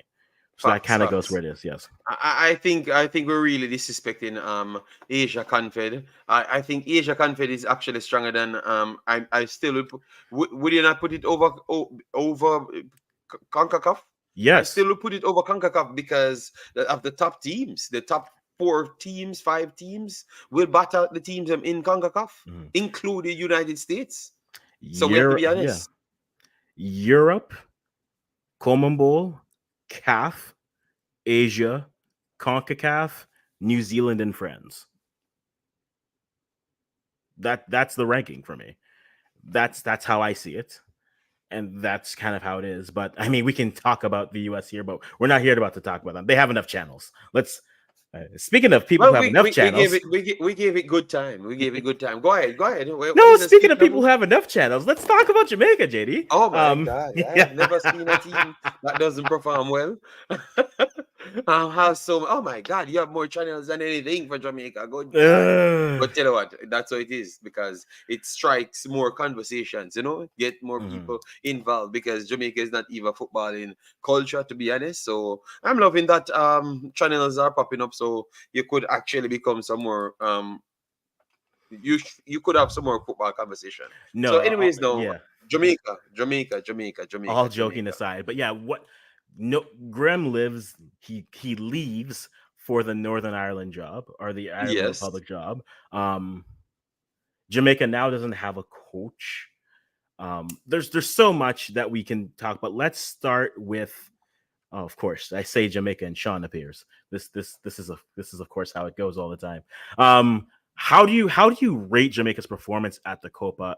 And what would you say? And guys, this is also for you. How would you rate their performance? And what are the steps moving forward now? Because you have qualifiers coming up, Nations League and such coming up in September and months and such. So how do you rate the performance? But then what are the steps that you as fans, if I know we have Jamaicans here, let's go. What would you say your next steps would be? All right, this is where I would start. I'm going to put a 10 meter. All right, so I can balance the conversation because if I do talk straight, they're going to beat me. All right, so for me, out of 10, I think Jamaica deserve nothing more than a 2.5. As you said, 35 minutes we showed some pulse. Aside from that, we weren't in the games. We weren't competitive. We looked lost the majority of the time. The only thing we realized that our centre backs should not include Damian Lowe, which I think that's the only thing figured out. So it's sensationalism and drama runs Jamaica team. That's what I figured out, So nothing on the field that I never knew. I knew that Ethan Pinnock and Shane Bernard with Latibodier were very good centre backs. We figured that out. The coach figured that out in the tournament. Yes, and Mikel Antoni is a very good forward. We figured that out as well. We never had any much midfielders. We figured that out as well, and definitely we never had any versatility as it relates to a coach. We figured out that as well. So I think we figured out everything, and 2.5 is the best thing. Where we go from here, boy, oh boy, Africans, that is where the biggest problem. The biggest problem we have. I don't know where we go from here because I've just named that we don't have a football team. Pretty much, we don't have a coach. A majority of our players them ain't ready. And our overall federation don't really care about what is deemed as worldwide ready. See, we are having this conversation talking about CONCACAF and worldwide. I don't even think they actually know what CONCACAF ready means. So CONCACAF ready is maybe like the JPL, the CONCACAF Champions League type ready. That's what they perceive CONCACAF ready as, because some of these players only ready for JPL games, not even CONCACAF Championship they are ready for. But for some reason, people that doesn't have the qualification to decide even that want to decide that these are the guys we should use to prepare for a national team. So the region is just gone left Jamaica at this point, and we are just spiraling like Drake. You understand me? Sorry, Canadians, but I had to put that one in it. Sorry. Leave Aubrey's done enough for himself. Leave him alone. Okay? he needs to do a me and disappear for a little bit. Just take some time. Come back when he puts a good bed in, and like Aubrey needs some time. So let's leave Aubrey off on the side, please. Yeah, but I have to be honest. I think Jamaica is just spiraling at this point because we have quality players, but we just don't know what to do because the people in charge are not as good as the people what we have to truly select from. And they are going to still go back to what they can resonate to, which is the JPL players and a few Manning Cup players. It's going to always be like that and nothing serious. I heard people saying that they want the best coach, but yet still they're going to pin a Manning Cup coach to him as well and said we need experienced Africans. So we need experienced Africans. So he's not going to look a job somewhere else because he can't get it. He has to get it in the national team. So you have to win regardless of the situation. So that's what Jamaica is at this point. And all of those points are factual points. So that's what I've used to base my conclusion on. That is fair. Going through these comments there, yes, a lot of things on. There was a conversation that started there with how many bench players could play for Mexico from the U.S.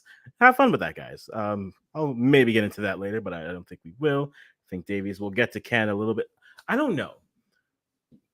Jamaica is interesting to me because Jamaica to me feels like a side that could be, but probably won't be. And it's frustrating. Pete always says this because better teams mean a better CONCACAF. And if the region gets better, then the play and everything gets better. And that is good. Jamaica, to me, from the outside looking in, just seems like I don't even think that. I don't know if Grimm was the right coach or the wrong coach. It depended on what you were looking for him to do. I think my problems with him when he was there was that he was a defense first coach that I barely, not to say that I barely saw defending, but for a team, but like we had seen some defending in the Copa America. I think I've seen some defending right there. I could see the shape up, and we have to say in the Panama game and the United States game. So in the Nations League and also the last set of games that he played, I would say we saw some defending. I think we only saw defending. For the last 10 games he played, we only saw defending. I don't even know where attack went. Because once you didn't have Damari Gray playing or Liam Bailey playing, obviously people would say Liam Bailey does nothing for Jamaica, which might be true. But maybe his presence there and his shadow helping. But once those guys not playing, I don't see no attack in Jamaica team. Not one damn attack at all. You understand me? So he did show some pulse in the defensive side, Africans, as to what I'm talking about with the last of the games. But the Canada games, there was not name defending because Canada could have scored 48 goals while Jamaica could have scored 13. because Leon Bailey missed 12 out of the 13. All right. Mm. So and yes, and so Blake I say agree. 15 out of the 17. I agree. Yeah, so I agree. I agree that when they never showed any defense, but definitely in the last set of games, Nations League and also Copa, I saw some more defense in the team, but the attack just gone. Yeah. But that's the thing. Like they always like Hodgson wasn't a bad choice, but then the if there's nothing inherently wrong with a coach. A coach will come in and try to play a style. The question always starts with, do the players you bring in match the style that the coach wants to play? And then we always make this Nigeria joke all the time, but like I don't expect 12 strikers on the pitch to be able to be solid in the defensive midfield because they all want to be further up the pitch and to score. That's what they want to do. And so for me, Hogwartson's style versus the players that they had or they were bringing in always felt round hole square peg.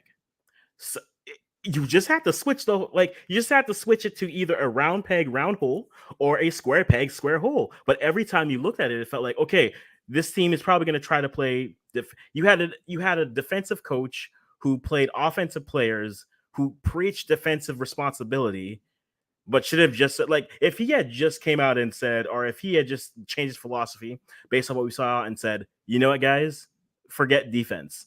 We're going to just look, Andre, we love you, but if you could make 4 out of 6 saves every game, we're going to try to score we're going to try to score five out of the 8 We're gonna chances we have. score We're, every team we're just going to today. outscore. Yeah. Facts, That to me facts, would have facts. made more sense, but it just felt like he was like, okay, we're going to try to play defensive. We're going to have these players.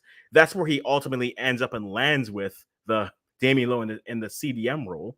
But like, it never felt as if this was a coach who had his style married the players that he had. Now, is that him making that decision? Is that the talent that he has at his disposal? Is that the outside influences saying here? I can't tell you. People will say anything. I'm an outsider.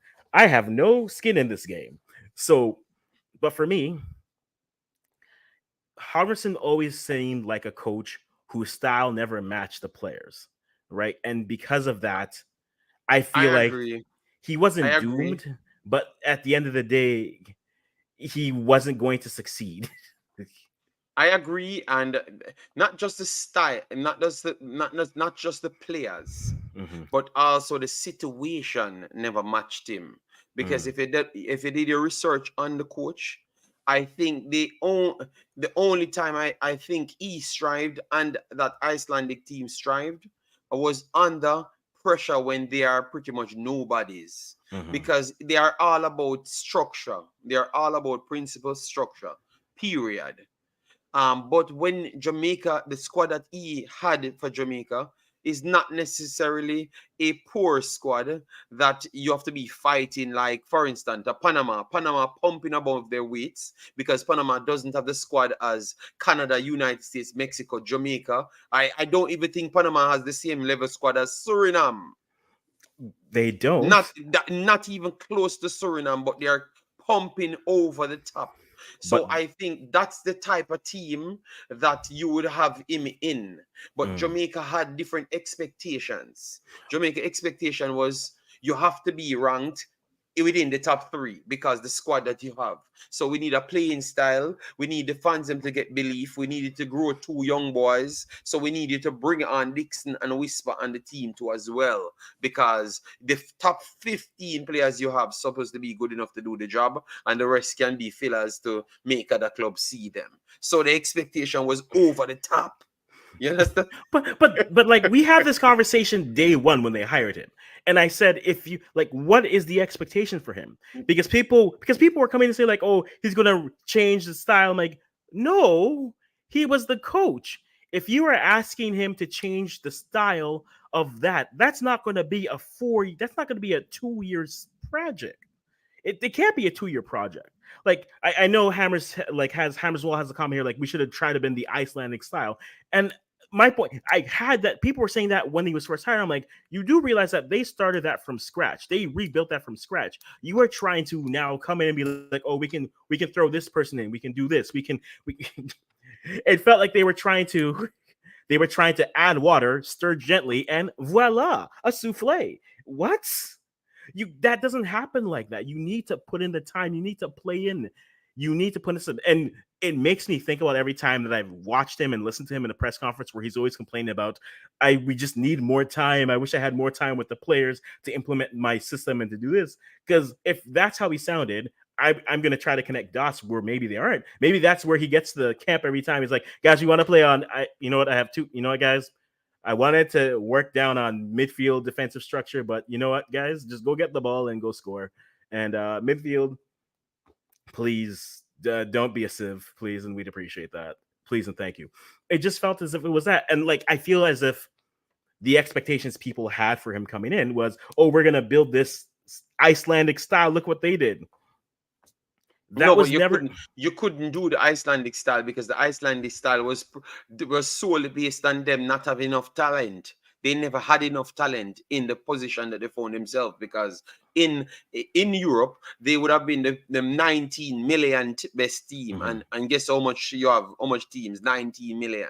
So they would be the last place best team. That's it. In the region, Jamaica would be considered as a top 5 actual talented squad.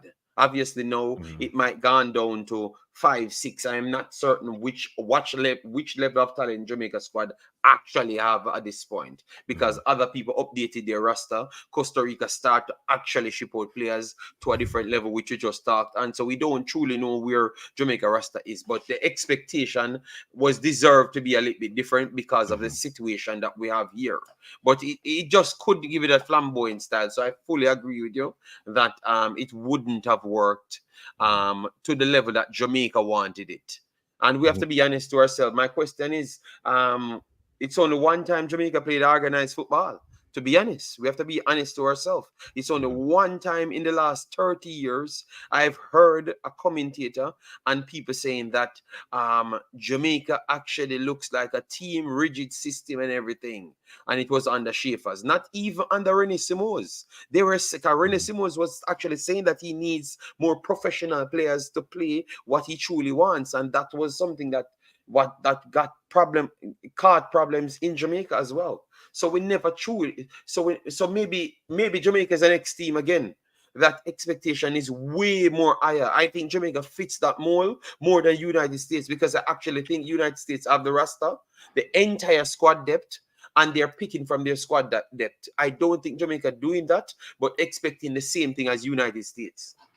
You think it's deserved? Because I think it's not deserved. We don't have the squad to be talking in the same vein and like United States. I don't believe so. I'll say it this way, because I like my food and grocery store analogies. The U.S. has their stuff on the shelves. Jamaica thinks they can buy things off the shelves and they'll be good wherever the shelf is, right? And I know people might look at that as if I'm saying, hey, I'm saying don't buy from this store or buy from this. The U.S. has players that they've been doing a better job of getting those players into positions where they can develop. Jamaica needs to reach that level. They have access to the same things. I won't deny that. Jamaica has access to talent beyond the years. But how they play with that, how they bring that in, that is always going to be the conversation. And to build something like that, you have to start from the ground up, right?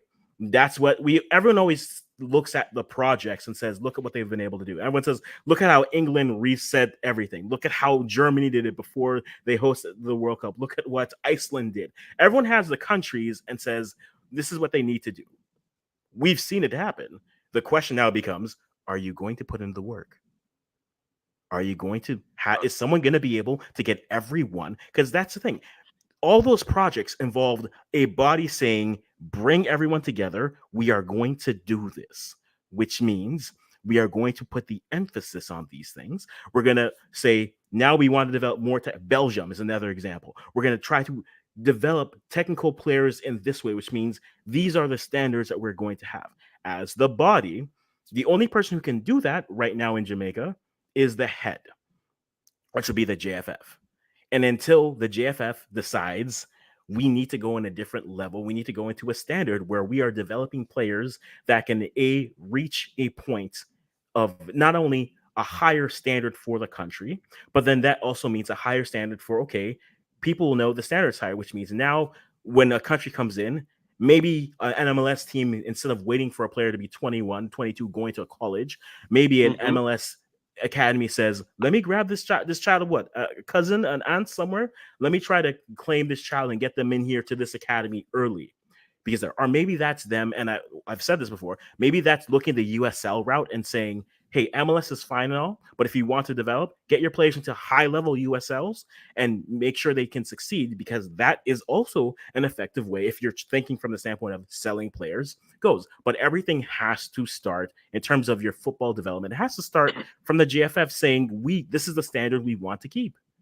And until they're able to do that, until they choose to do that, then we'll just swap a plate here, swap a CD here, and then we'll think that the party is pumping, but then in reality, no music video is being made.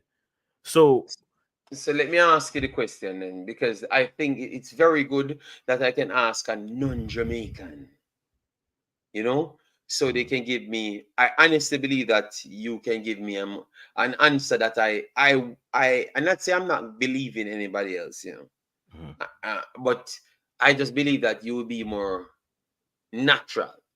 So based on what you saw, we don't have any coach. We have the Nations League coming up. We have 3 teams: Nicaragua, I think, double, Honduras, and Cuba. Those are the 4 teams you have before the World Cup qualifiers, which we have BVI and Guatemala. So based on what you saw from all of these teams, and based on what you saw from Jamaica, you honestly believe that we're going to get a coach and we're going to fix things and make it right? No, you're not going to fix anything in 2 months. Your best bet would be if I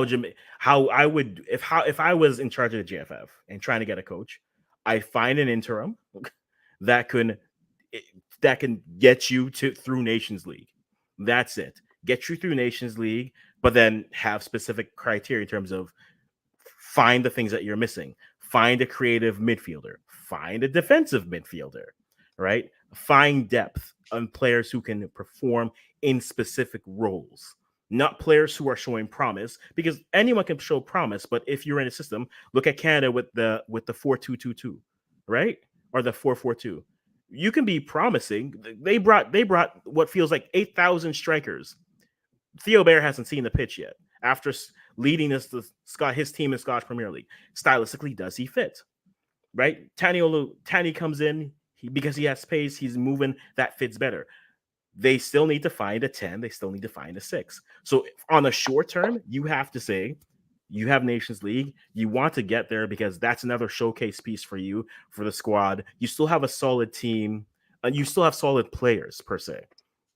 Can you identify the things that are missing from that side? In my opinion, that would be either a 6 or a 10, probably a 6 first. And then from there, if you can identify a 6, change to either a back 3, a 3-4-3, or go to a 3-5-2.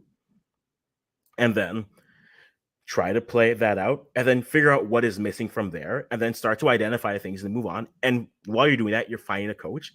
As the federation, you have to set the standard for what you want the standard of the game to be. It's not about 2026. Like, 2026 is not impossible, but to me, you have to think bigger than 2026. You have to think, okay, is 2030 the goal now to improve everything? That doesn't mean, and by me saying that, I'm not abandoning these eras. Like, you can still try to qualify, you can still build for that. Canada was trying to prepare for the 2026, but then decided they would still try to qualify for 2022, and they were able to do so. Those things aren't mutually exclusive, but as a federation, they need to set the standard of what they want to see for footballing in the country. That means enough parish quarrels, that means enough club preference, that means for the country. What is the standard for the country? They need, in my opinion, they need to bring in a actual technical director. Bring in a technical director first. Oh my God. Bring in a technical director first. What are you and taking away the bad man them jobs in Jamaica Africans? JD, I've been to this restaurant for 4 years. The food hasn't gotten better. So I'm changing the chef. I am changing the chef. Oh my God. Africans get banned from Jamaica airport. All right, go ahead, Um, Africans. You're on point. You're on point. But, Even if I get banned, I'll go with my brother. My brother can still get in. So we'll do that. But like I would do that, and then he sets the standard for what you want. But then you also have you try to create different opportunities for that.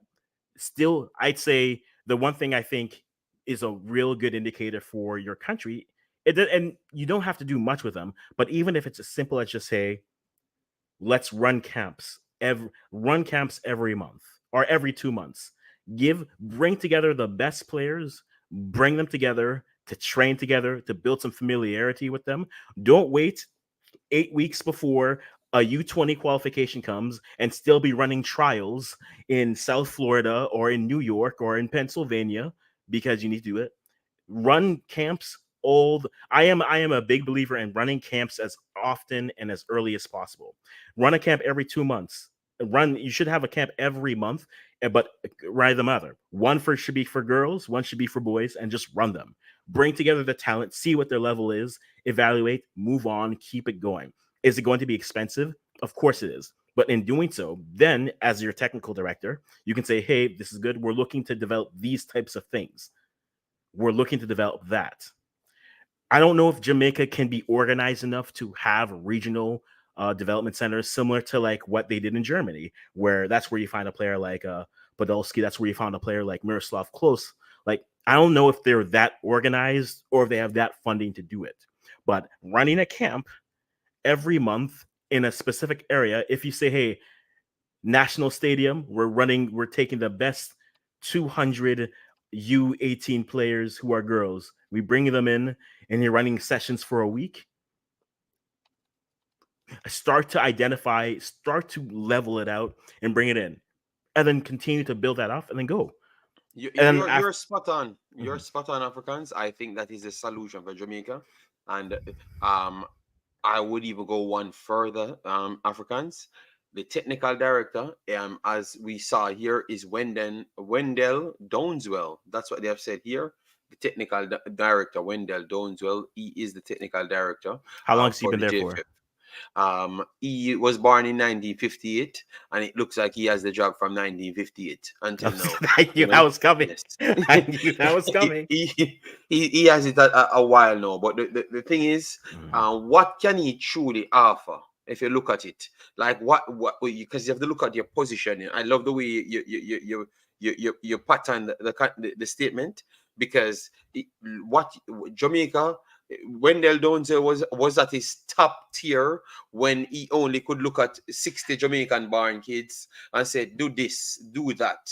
You Mhm. understand me? Now, you have kids coming in has more knowledge than him and football. You understand me? So it's a time for you to mesh your actual work with the standard as well. So people should be coming in with worldwide experience to get the Mhm. job done. So I totally agree with you that that should be the case. So we should know we're getting a bunch of overseas players. We need to actually upgrade ourselves in that department of the technical director, so we can know where we truly need to be. All Do, right. do you The know man what? is still, Yeah, yeah, jump in. Do you know who would have been an interesting person for this job if they hadn't already tried him as a coach? the same Algrimson, No, Paul Hall. John Wall, Paul Hall, yeah, yeah, because Paul Hall would be the perfect one. You know why? He has the billing from England, Mm-hmm. uh, and also he knows about the coaching and to develop Mm-hmm. players. So you would know exactly what to do, but you have to give him the full autonomy. Don't tell him about 15 plus Exactly. 6 equal this and that and Yeah. the stories. So to be honest, I just think that the Jamaica Football Federation, they create problems on themselves. Based on me watching it, they can be in the clearest position at the start and still create the problems on themselves. And I've seen them did it over and over. Because remember, Mm-hmm. 5 years ago, Africans, this is the same team. Liam Bailey said cannot qualify if we don't make it to the World Cup. It's a JFA fault. All right, we never fully agree with him, but at the same time, he had said that. And then 4 years later, he's saying if we don't make it to the World Cup, it is the JFF fault in Africans. Well, maybe. The thing is, there are two constant things, and they've both been doing the same type of thing, and I'm still waiting for a six. I'm still waiting for a six. So we'll see. Young Kings, I'm almost certain Paulal is way better than Wendell Downs, man. Downs, man. I am not asking you. It is a fact. Remember, Paulal for development, Paulal was one of the best developer. Obviously, he was in a group of actual players in England at the time. Wendell Downs will have history with motivating Jamaican kids. Majority of that is not based on educational part. It's based on our culture, which is to G up people and tell them that we are greater than everything else aside from giving them the knowledge, because he doesn't have the required knowledge to get everybody to a higher standard. So because we improve overall our pool, we have to get the people to back it. And that's why we keep on having people. And then we said, okay, they're too good, Africans. Listen to this, they are too good. So you know what we're going to do now? Because we have to keep it balanced. We are going to take out 7 of them Africans because 14 look too much. So we're going to put 7 alone and then put the next rest of them to make up the numbers as Jamaican Barnes, because we can't compete with the true talent of the other guys. Them. That is literally you telling me that you're not good enough. Paulal wouldn't say that. Paulal would have identified everybody that is good enough. So if it's 3 of them, he would put the next 3 in it with the other 17. And then the rest of them that are not good enough, he has a plan right up for their coaches, because he has the knowledge to get them up to that level. So everyone would have improved. If you don't make the competition, but you would have still improved nonetheless. You understand me? That is the big difference. I don't know what Wendell Donzel will be telling them. Yes, you're greater than everybody. That's not going to work. It's time for we to show something. I just saw Wendell Donzel on the sideline in whatever I call the Panam games or whatever games it is, and people running rings around Jamaica. Some man that they just put together from Guatemala running rings around Jamaica. We just saw that, brother.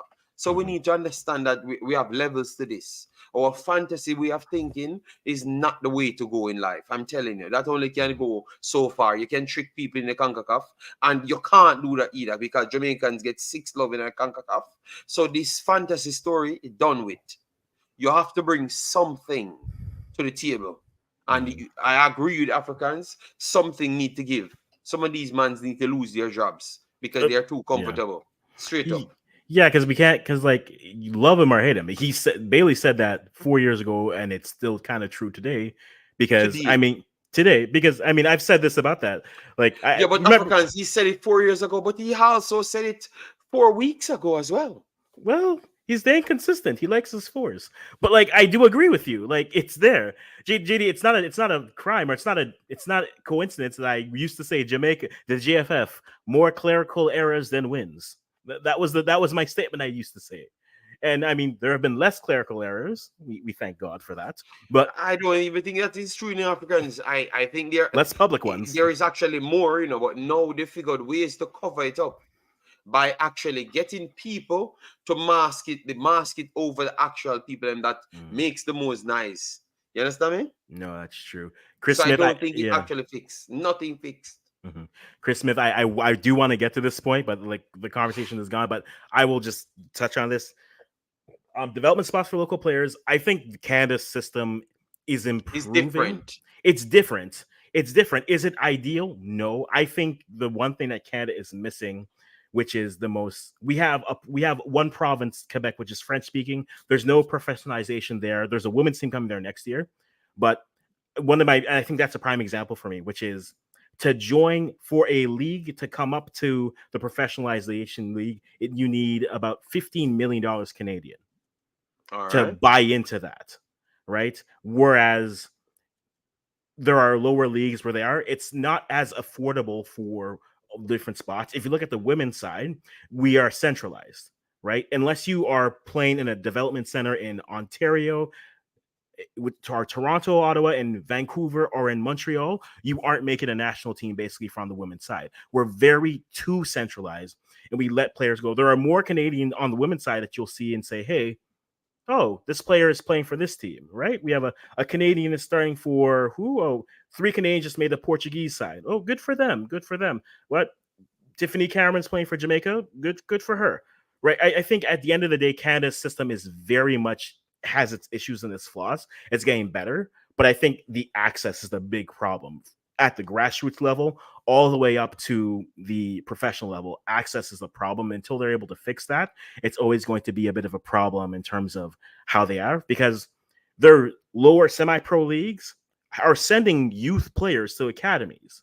And the second they're going over, like one good player, Eric Pop played U17 for Canada. And the second he got over there, Romania said, we know you.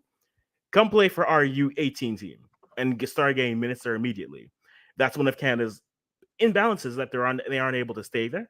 Players who've gone, the Stefan Mitroviches of the world, players like of that nature, they go over, there's not much contact. And then when they become good, they found home in Serbia. Or Nico Sigur, who is playing for Croatia's youth teams, is Canadian, played in Canadian system, went over and gone. So I think they're keeping track of players is something that needs to improve, but also availability and access is something for Canada needs to improve on that aspect. But it's a good point, guys. We're going to run through these comments. But look at that, Africans. Yeah. I know you want to run through the comments. Yeah. And guys, please hit the like button, share to your friends and everything, so we can make this stream as big as possible. At the same time, Africans, of all of that you said, the last time I saw Pacific FC playing Waterhouse, I don't think you could put one team on the field with that team and it turns out a different result. So even with all of that said, and the CPL is just coming into its form, look how rapid they are improving. You know why? Every coach there are educated to the highest level. They know what they are telling people. You understand me? They know what they know to structure themselves properly. We are still trying to get there after 100 years. You understand me? So it tells me the fantasy lifestyle and try to G me up, not get me nowhere. I need to know what to do. I don't need no divine intervention, especially in sports, because that means you should not get any benefits from the Lord. The Lord should be watching. That means everyone is okay. It should not be Jamaica gets any preferential treatment and the next team don't get it. It don't work. You understand me? And those fantasy talking, I can't bother with it because it's nonsensical. We have to be honest to ourselves. All right? Yes. And I am saying that. And I mean it, yes. I do appreciate your preaching voice on a Friday afternoon. I'm preparing to work. It's stressing me. It's stressing me, man. No, it's fair. I want to see the team good, but at the same time, it's not working, you know.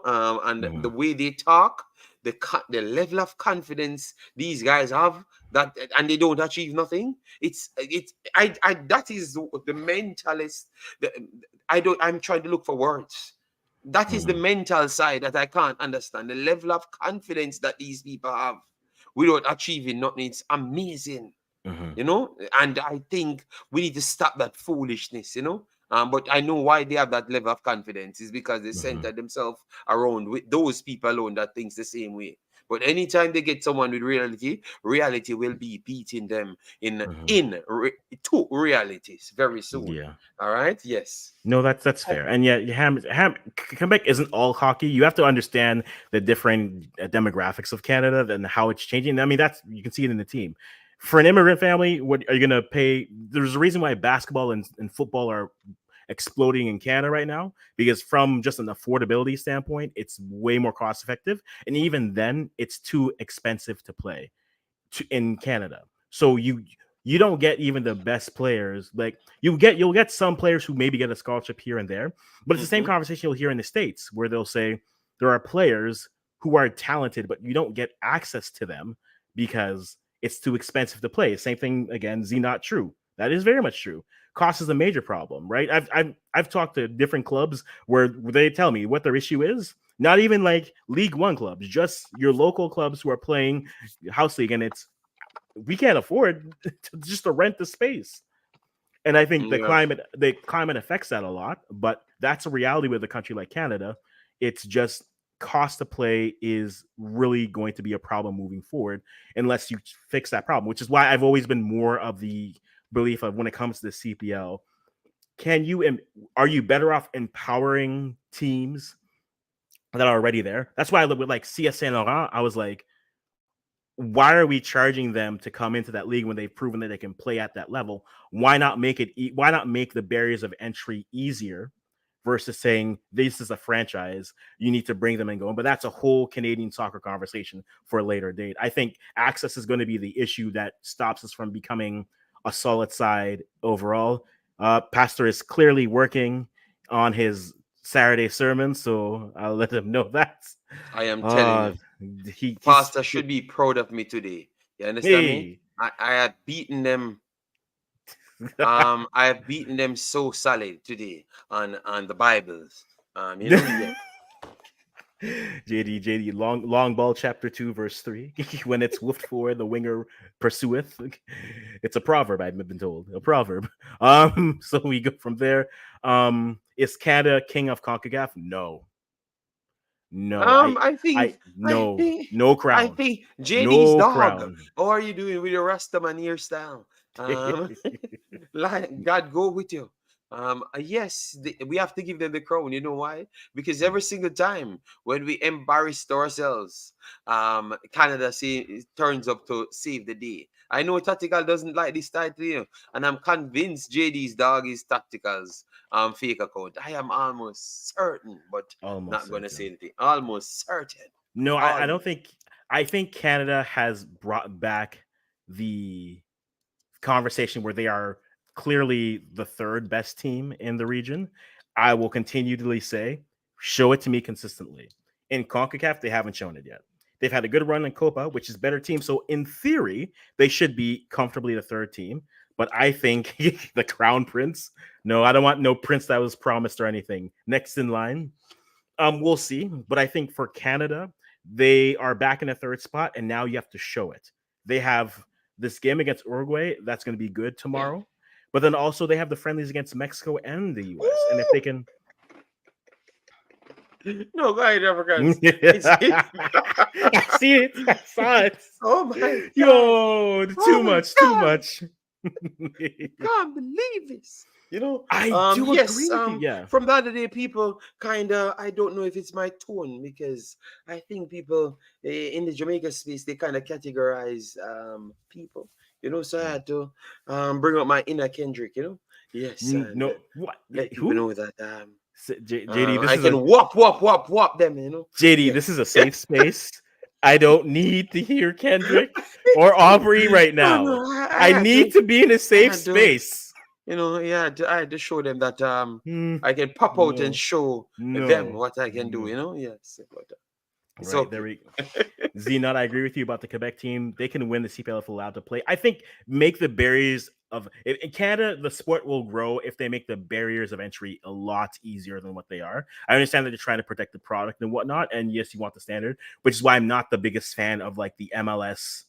The North American franchise model, I'm not the biggest fan of in terms of sports, because I like the local. If I know that my local side can play and then they can reach that level, I understand barriers of entry in terms of the infrastructure. That's always going to be the question. And that's Canada's big issue outside of cost. It's infrastructure. We don't have stadiums. We don't have grass stadiums, let alone stadiums. We have 11 stadiums for Canadian American football. But then outside of that, our biggest grass stadium is BMO, where TFC plays. Then it's where then the next one is where CF Montreal plays. Then the next ones are 6,000 to 8,000 in terms of capacity, and they're for the CPL, the Canadian Premier League. So we don't have the infrastructure. That's been our biggest problem. Weather affects that. And so I think for them, barriers of entry, make that easier, but also find ways to make that aspect a little bit easier. Next in line, there we go.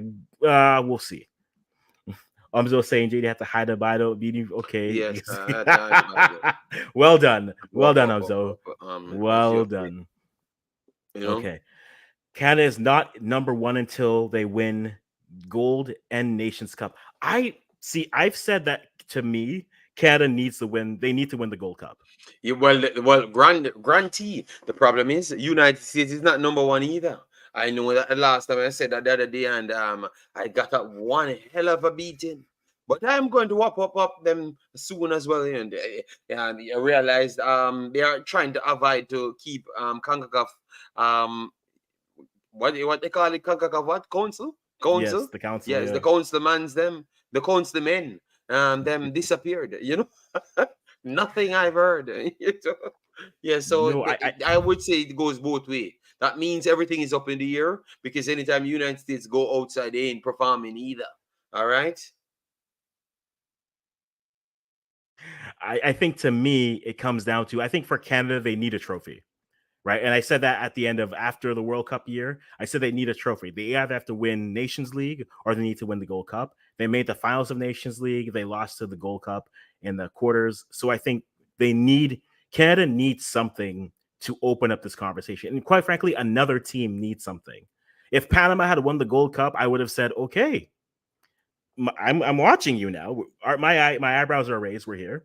So, but I think Canada has earned respect from a lot of teams because it's a new coach and they're able to do this so quickly. I think they need a trophy. This third place game, I've gone back and forth with people. I am in a minority where I say I want them to rotate the squad.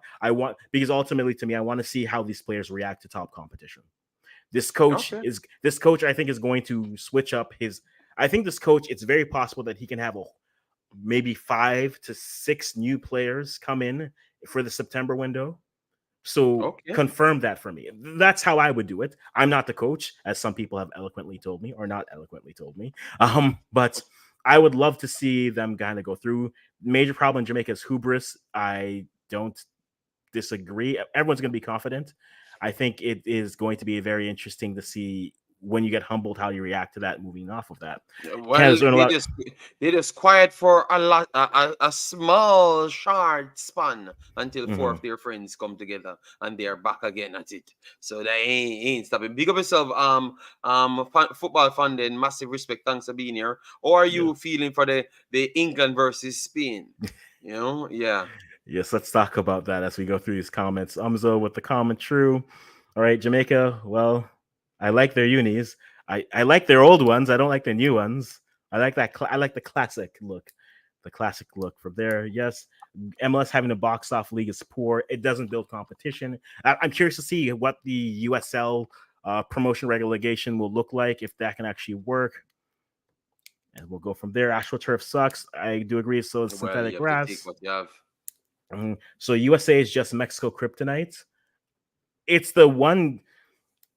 The USA, their biggest wins have been against Mexico. That's the highest ranked team. Other than that, it's Iran. So I think that's kind of where it goes. To be honest, they can't even say Panama so much, because majority of the time of lately Panama meets United States. They are the one beating United States. I can't understand what I'm seeing.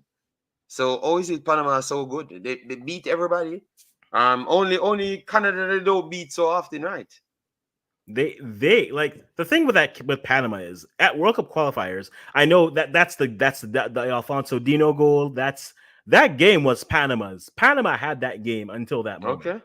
We were 60 minutes in, and they were just passing the air out of that game. And then Alfonso just went for a big run. And then once he scored that, then we just said 2. We'll take 3. We'll take 4. And then that was it. But Panama matches up better with us, I think, than people realize. They're a solid side. When we beat them at Nations League, I don't think it was tactics per se, just David and Davey scored. And that's kind of where it went there. Don't agree with that, mate. I think you're explaining later, so I won't say on that there, but if you have already explained, let me know. Dog says JD 8 the US. Jesus God. Every week they add an next 8 to my thing, Oh my God. I need to call up Kendrick because I need to learn to eat a little bit better, Yes. Oh, Africans, come on! I'm talking. It's a safe space, JD. I want it to be a safe space. Well, why you get these commenters if you want me to remain? JD, you know what I realized? That anytime someone beats a Canadian team this year, their Twitter, their Instagram is just gonna say "not like us," and I am not emotionally ready. Argentina did that. I was like, I don't like you guys anymore. Messi is no longer my goats. The problem is, it's your boy, the boy. We tried. You know, he's the one tormenting people. So they had to make him know, relax. Aubrey, why? That's your pain, Why? Argentina. Don't get ahead of yourself. I You're can't. not like us. All right. Winning a trophy shows growth. I like that take. Agreed. Okay, JD's dog. What is this? We've been asking the same thing, Chris. We've been asking the same thing. All right. What do you mean, Oris? I think Umzo, we'll see. Okay, so England straight 100%. We have that. Okay, Chris there. And then Canada are gradually improving. Reaching the semifinals is a fantastic achievement at this stage. I do agree it's a fantastic achievement. But in order to they are where they are in CONCACAF, for my opinion. So I think if they want No, to but push, I they think gotta Fanden win. is just watching the COPA Mm-hmm. and basing it off the COPA, but he doesn't Yes. understand that you are from the country, you know everything Mm-hmm. about all the other tournaments. And he has Fanden, he's correct based on the overall project. He is correct. You know, it's not an arguable situation. He's correct. Mm-hmm. There we go. And then so Jamaica should have at least 3 large football stadiums with seating capacity of 15,000. I I think think. Jamaica might have 3 stadiums with 15,000. You know, they have 3 stadiums. Mm-hmm. Uh, Michael, we have 3 stadiums with over 15,000, man. Yes, man, we have 3 stadiums. We had one in Mobile that is how much? That is Mm-hmm. around 25,000. The national, not are 20, 15, 18,000 or something like that. The national Mm-hmm. stadium is 35,000. And I think we have one more Trelawney Stadium. Um, Mm-hmm. Trelawney Stadium, I know that you guys said it's not in good condition, but it should be over more than 10,000 seaters, don't? So I think it's close to 15,000 as well. So in technically we're supposed to have 3 stadiums, Africans, but I don't know if they are all in operational state. All right, but technically I am close to correct. JJ's trying to split hairs and move blades of grass Because aside. No, it's it's okay. there, but working, I am not sure. All right. DVB says Panama is trash and basically all CONCACAF Oh God. is. I think they're improving, but the standard changes everywhere. So we go. I don't think relegation approach can work in the U.S. The clubs in the U.S. don't have grassroots sports history like other countries. Colleges have that foundation, and that's fine. But I think the best way that they can get to a open system is a hybrid system where you have, because I think the USL could do their best bet would be if they had the USL as an entry point, but then the only drawback would be if you're an MLS side, you'd have to stop expansion, period, which the closed system means you only make money with expansion. So anytime a new club comes in, it's what 500 mil, 800 mil just to come in expansion fees. That's where you make your money at then the gate. The only way that that could work is if you said we're capping the teams where they are. You're opening up the system. However, there's a mechanism that's built in that basically says if you're an MLS side, if you get relegated, you can only get, say, relegated to the USL's championship or their premier side, but no lower. That would be the only way that a team would agree with it. But now, and that's a hybrid sense. But then if you're a USL side or anywhere else in the pyramid, you could conceivably grow your way all the way to the top. You grow your way all the way to that league and go, but then you keep that in that MLS. The MLS side, you'd say, you guys going to go down that layer. I think that's something that they should try in Canada, for example, because the League One teams versus the Premier League Ones are semi-pro. The infrastructure again is a problem. But if you told CPL teams, hey, if you get relegated, you're just going down to, they wouldn't like it. There's no doubt. You're only going down to League One Ontario or League One Canada or what have you. You'd go there, but then the other League One teams could grow all the way through. I think that would open the door. I think you would still need a league in between, and I think that's where the question, the conversation would have. That's why, like with the USL, you have the 3 tiers of the USL. You need somewhere where they can sit, but because they don't have the infrastructure, you need a layer where there's enough infrastructure funding where they can improve that, so that when they start to play the 15 to 18 to 25,000 seat stadiums, they can at least be like, okay, we can get up to about 15. So then we can at least make some of that gate back as you go. But I think that's really your best bet to go through. Be specific. You mean the egg shape? I'm not sure. I'm not sure what you're speaking of, Chris, but we're just gonna move off of that. I do agree with you. Oh, nameless one. It is a safe space. Africans will reach 2 hours. Oh my God, where are we going on? And we were comfortably doing it. Yes. Yeah, All right. that's what I realized. The show, man. People, we need more support on the show.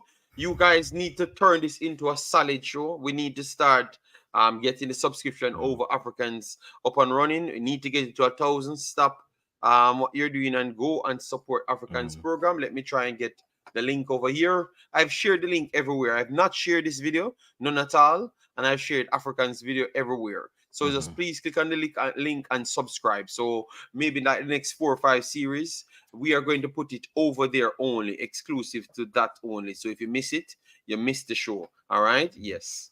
That's true. Jason saying there's one stadium and a few cow pastures. Well, at least the cows can pasture. You know, they can pasteurize. Good for them. That's why a culture needs to be built in the community by community, like other places in the world. Unless running their league like the NBA is not working to the game on an elite level. And I think that's the reality of it, because if you allow people, the thing, it's not the romanticization of just, hey, you have a team that goes through and they can build. It's the reality of access. That's where the problem becomes. Because if you are an athlete or you are a player who can, say, get into a team, and then in 3 years, maybe you're playing at a high level, you share the possibility of actual funding. You share the possibility of actual income coming in. If only franchises can do so, you're cutting that off from the lower levels and the grassroots. And I think that's something that you miss with the franchise model. I know they've gotten better. I think Canada, for example, for the CPL, my next thing is having professionalized academies where players can go versus just that. We're still in that approach, and I think they can try to it, but we'll see how it goes. All right, U.S. tried the league approach in semis and it failed. The franchise approach allows them to control the finances. Agreed. That's why they want to do it. Same in Australia, Granty says as well. Fandom says, I'm a bit nervous for the England game. I haven't been nervous about any games since Bolton reached the League Cup final. That's fair. So you're more nervous here than in 2021 when it was England versus Italy. You're more nervous today than you were before. Is it just because it's Italy, or is it just because it's another final? Let us know. I agree with you. So the franchise approach put a cap on how good MLS teams can be because they aim for parity, and that's true. There is no consequence for being poor, right? And that is something that most people don't want, and that is not in North American sports. They're not used to it. That's not a franchise that they're familiar with. Maybe they'll be introduced to it. I think there's a possibility that it's something like college American football could go to that route if they get enough teams to have 2 tiers and then having teams moving from tier to other tier and seeing how it goes. But I don't think we'll be able to see it go through. There you go, JG. And the one CM doesn't have one veiled truth. Sadler, where's Don Frasher that tells us we don't have good Bermuda grass? I miss that. Yeah, Dan Frasser. Oh my God, I've not heard from Dan Frasser the longest time, but sometimes these things can be too challenging, as you said. People in different countries, they can't bother to get up every day finding a next reason to be Kendrick. Does he eat everything? You get me? No, it's not every day you want to get up like that. So some people will just try to stay as far as possible from it, Yeah. Agreed. Michael Sadler says that's true as well. I'll like up the show. There's my link, guys. Make sure you go there. No nerves prior to last. I asked that as well. So thank you, Jason, for bringing that up. Don't let Spain score first. They will pass the sleep. Yeah, it's possible. It is very much possible. And score as well, not just pass it to sleep. You're going to concede a few, because that's the difference with England. They have been conceding first, but every time they push back, they score. Once Spain score on them and they push back, they're going to concede more. Not one more. Yeah. No, it's true. It's true. Yes. Do you guys think hiring an MLS coach is bad for the national team? Who's the coach? And which team you're talking? The USA team or the Jamaica team? Because he just asked how much they would pay him for Jamaica team. I told him vibes into that different spelling. So if you want to come and coach Jamaica, just have some good vibes. Yes, more follow up. I don't think it's a bad choice. Because if we look at Canada's choice, any coach or any team, I think any coach who's if you told Jamaican fans right now, you can get Wilfred Nancy from Columbus Crew, Are you guys saying no? Because Jason and I are on that wavelength today, right? But that's the thing. If you say, right, okay, but there's MLS coach, like there's good coaches in different leagues. Not every coach, and the thing with the national team you have to remember is you don't have the same length that you have a club for, right? And so, Yeah. yeah, hey, I'm telling him, vibes, two from the other different. day, they kind of inject the venom in me, Yeah, man, I'm giving them all the sauce, Yes, sorry. I Yeah. think any coach you bring in has to realize you are working in a very, and I think that's something where Berhalter failed. To me, Berhalter, it's not. I think that not that he failed. I think he struggled because a national team, and this is where I think John Herdman is a better national team coach than he is a club coach because he can extract a lot in a short period of time and then build off of that. When you have the same message over the same time over, I think that gets lost. I think that's why maybe he's struggling a bit at TFC. Also, I think TFC is a mess. That's a whole other conversation.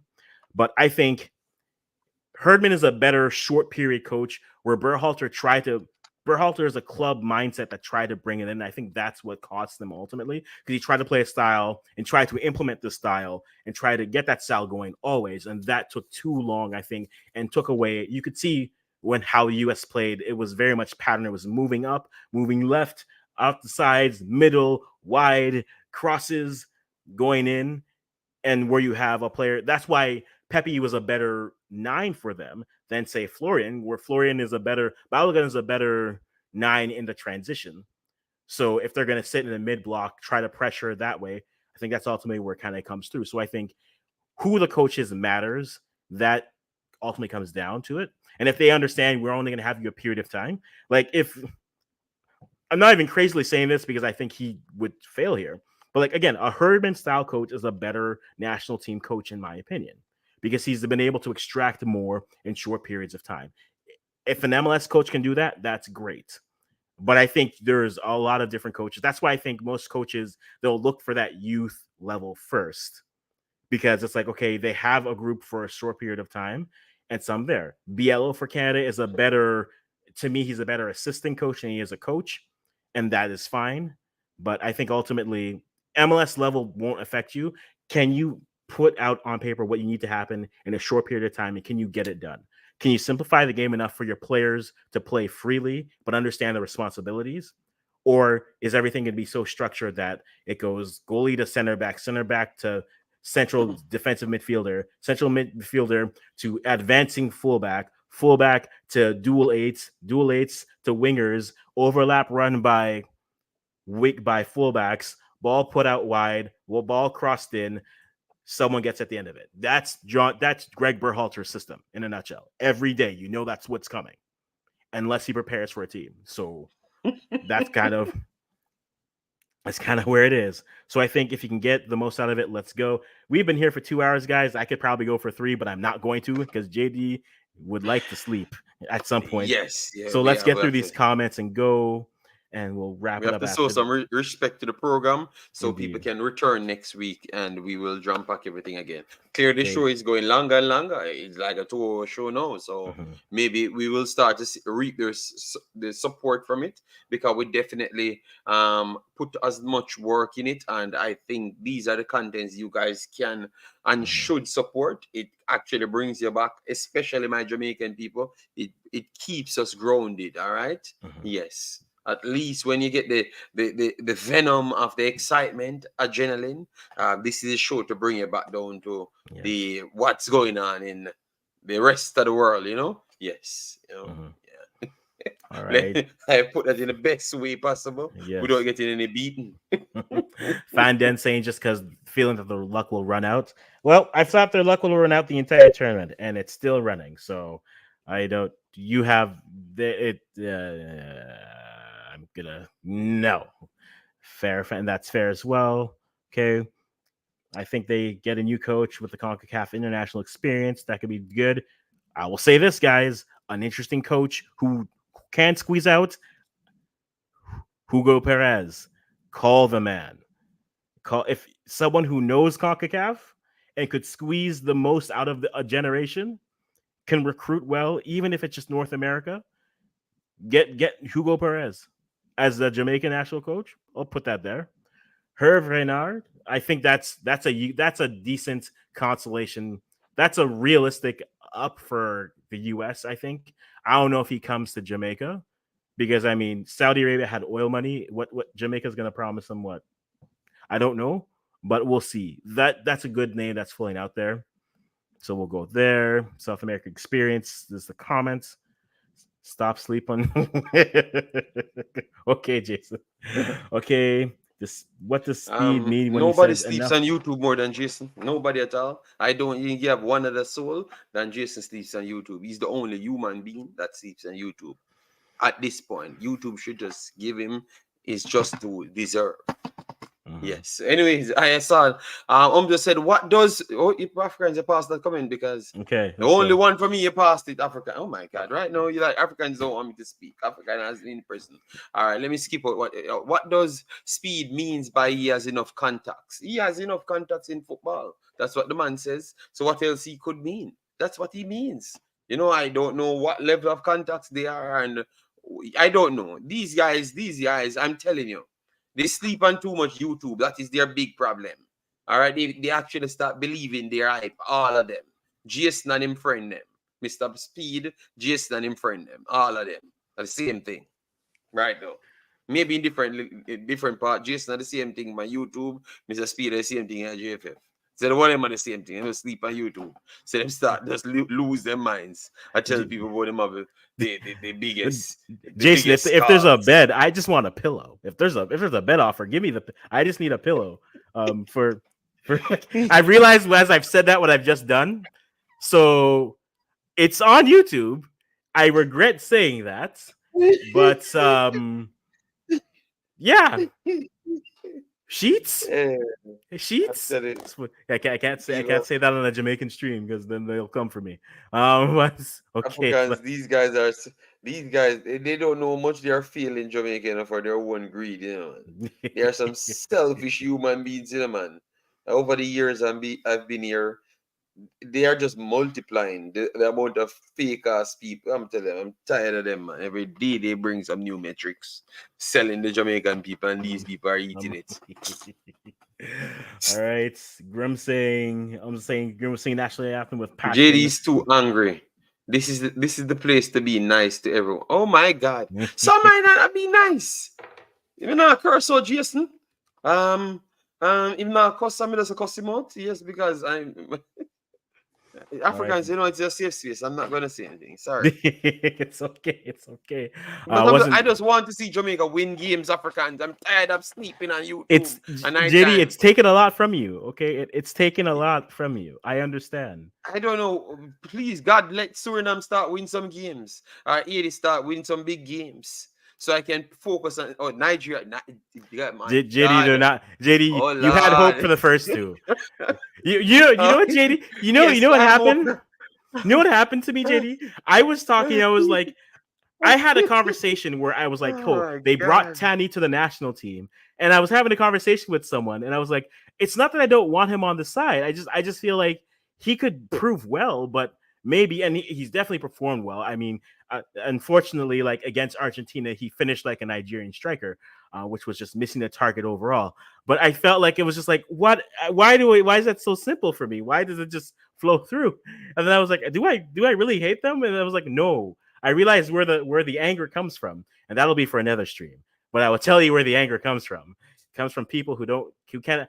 JD, this rivalry has reached church, and I just imagine, JD, you just want to go to church, get a sermon, go home, and they come to you and say, hey, our food is better than you. I'm like, I'm trying to pray. How is this going to put me at peace? And from that moment, JD, the anger recame. So 4 years ago, that's where it started. We were at peace. There was peace in Canada, in my soul, and then they started talking about food while I was trying to pray, and then life turned. Interestingly. Yeah, but man. At this point, Africans, I'm telling you, I know where my happiness is gonna come. I'm just gonna become fake like everybody else, you know. Just look a job in at the JFF. and sell 2 players for Jamaica because I'm in Europe. I have all the connections in the world to just like Mr. Speed can call anybody and just I sell was 2 players, and I then I'm was happy. going. I don't care about Jamaica after this. I don't even care if Jamaica win nothing and just sell 2 players. That's what I need to start doing. And then people will give me more respect. Then I will be a part of the clique of the the clique of the. I I was don't gonna have a say name for it. I was gonna say a specific country, but then if I said that country, it would have connected me to a specific person. As I was thinking, I was like, so I can't say that country, but let's just say, um, no, I'll enjoy my malt drink You- later. You're the So one. we'll just You're the one in the chat. Connections around the world. Nothing around the world. Balls around the world. no. But connection around the world. Balls around the world and do your job. That's what runs the world. But connection runs the world. So you just want to know people to get where you want to go. What about getting where you want to go? How people we can change their we life, man? we have now realized that the breaking point for any stream is It's two clearly hours. 2 hours. Once you pass 2 hours, it's just like It's stress. JD breaks down. JD's just like, Yes, I'm yes. holding it, and then he's just like, I'm tired. I Yeah. want to go to bed. No, I know. I'm Africans. I have 10 sensible more minutes left in me. Yes. I can't believe this man out here talking about connection. Oh my God. I'm tired of it. Africans, some people that knows the truth. And they're just fueling the madhouse to continue with the madness because they enjoy the excitement of the madness. Like they just cock up them foot in their set so for Africans and they watch all of the people just behave mad and just laugh. Sometimes I believe that Jason and those guys, that's what they do. They sit down in their houses and laugh and say, Lord God. You know? But guys, it's been a good time. It's been a good conversation. We're always gonna have something either on a Thursday or a Friday. We did Friday this week, but Yeah, we're but gonna it's try to normal going Thursday. through, which is good. But guys, Copa this weekend, Euros on finals as well. And Then you have people, U20s.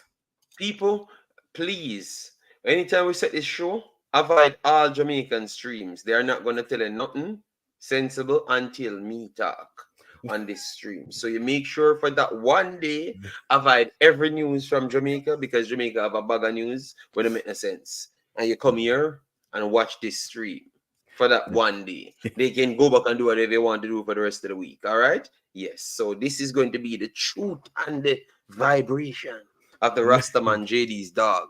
Of the dog of going there. I was about to come and give you with the views and opinions expressed of JD are those of only JD. Do not necessarily reflect the views and opinions But of I the never said Africans anything. But FC Change. So we're guys, just enjoy. making the show. We're just selling out our title for that one show. Hell no. What? So you're not going to avoid every show for that day and watch this one show, Mr. Trace. Every day you want the drama. You don't want the real authentic stuff, not the cocoa juice steroid pumped in a vein. Oh my God. Michael, the Africans kind of restrict me from answering questions, so oh Lord, God. What? Oh my God. Yeah, Africans, the commenters, them start losing it after 2 hours. All right, JD needs to focus on feeding his dog. Oh my God. This is just pack of nonsense, and I'm just here being like, I'm gonna pretend like I don't understand what's happening. Be like, oh wow, who is JD dog? What does it mean? No, we're not I going 3 hours. I Africans, am okay, we hungry. find out. Where we have to search where these people coming from because I honestly believe that this is Tactical's fake account. JD's dog is Tactical fake account. We need to find out where we are. Right, so Tactical fake. Oh my God! Hear this name. Let me type in this name. Africans. I Oh boy. knew it. This does only behave like Tactical. Listen to this. Listen to this. This is nah, I'm just a guy that enjoys the look here. Tactical manager. It me while oh my God. Let me not read I it. don't know what's happening. I came to talk about wing with central defenders and nine. I don't know what's happening. All right, I forgot we need to go. It's not working See, out. you It you needs to go debut from bad one to new worse. intro. You see, you debut one new intro, and now life is here. I just This is what I copied. get. I just copied what the channel said, but Maybe I was. this is a safe space. Everyone who feels affected by this, I do apologize for you. But yeah, we came here to talk football, and we passed 2 hours. And once we pass 2 hours, life is gone. It's just gone.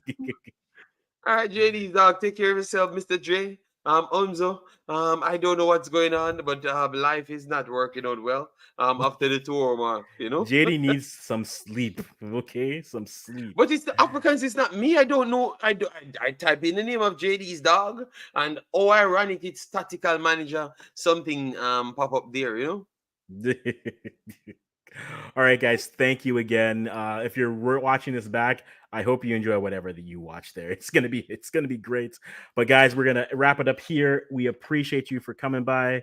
And until next time, we'll be here next week talking probably post Euros and Copa. I hope it doesn't come home not just for the memes. But then we have U20s to talk about, U20 championships to Of talk about in course, CONCACAF. So we'll talk about Olympics. that. Olympics starting up as well. So guys, we'll Yes. have a lot to talk about. But until next time, thank you for stopping by. Take care of yourselves. Have a great weekend. Enjoy the good football out there. Enjoy the good weather if you have it. Rebuild if you need to rebuild. And until next time, guys, we'll just say bye-bye for now.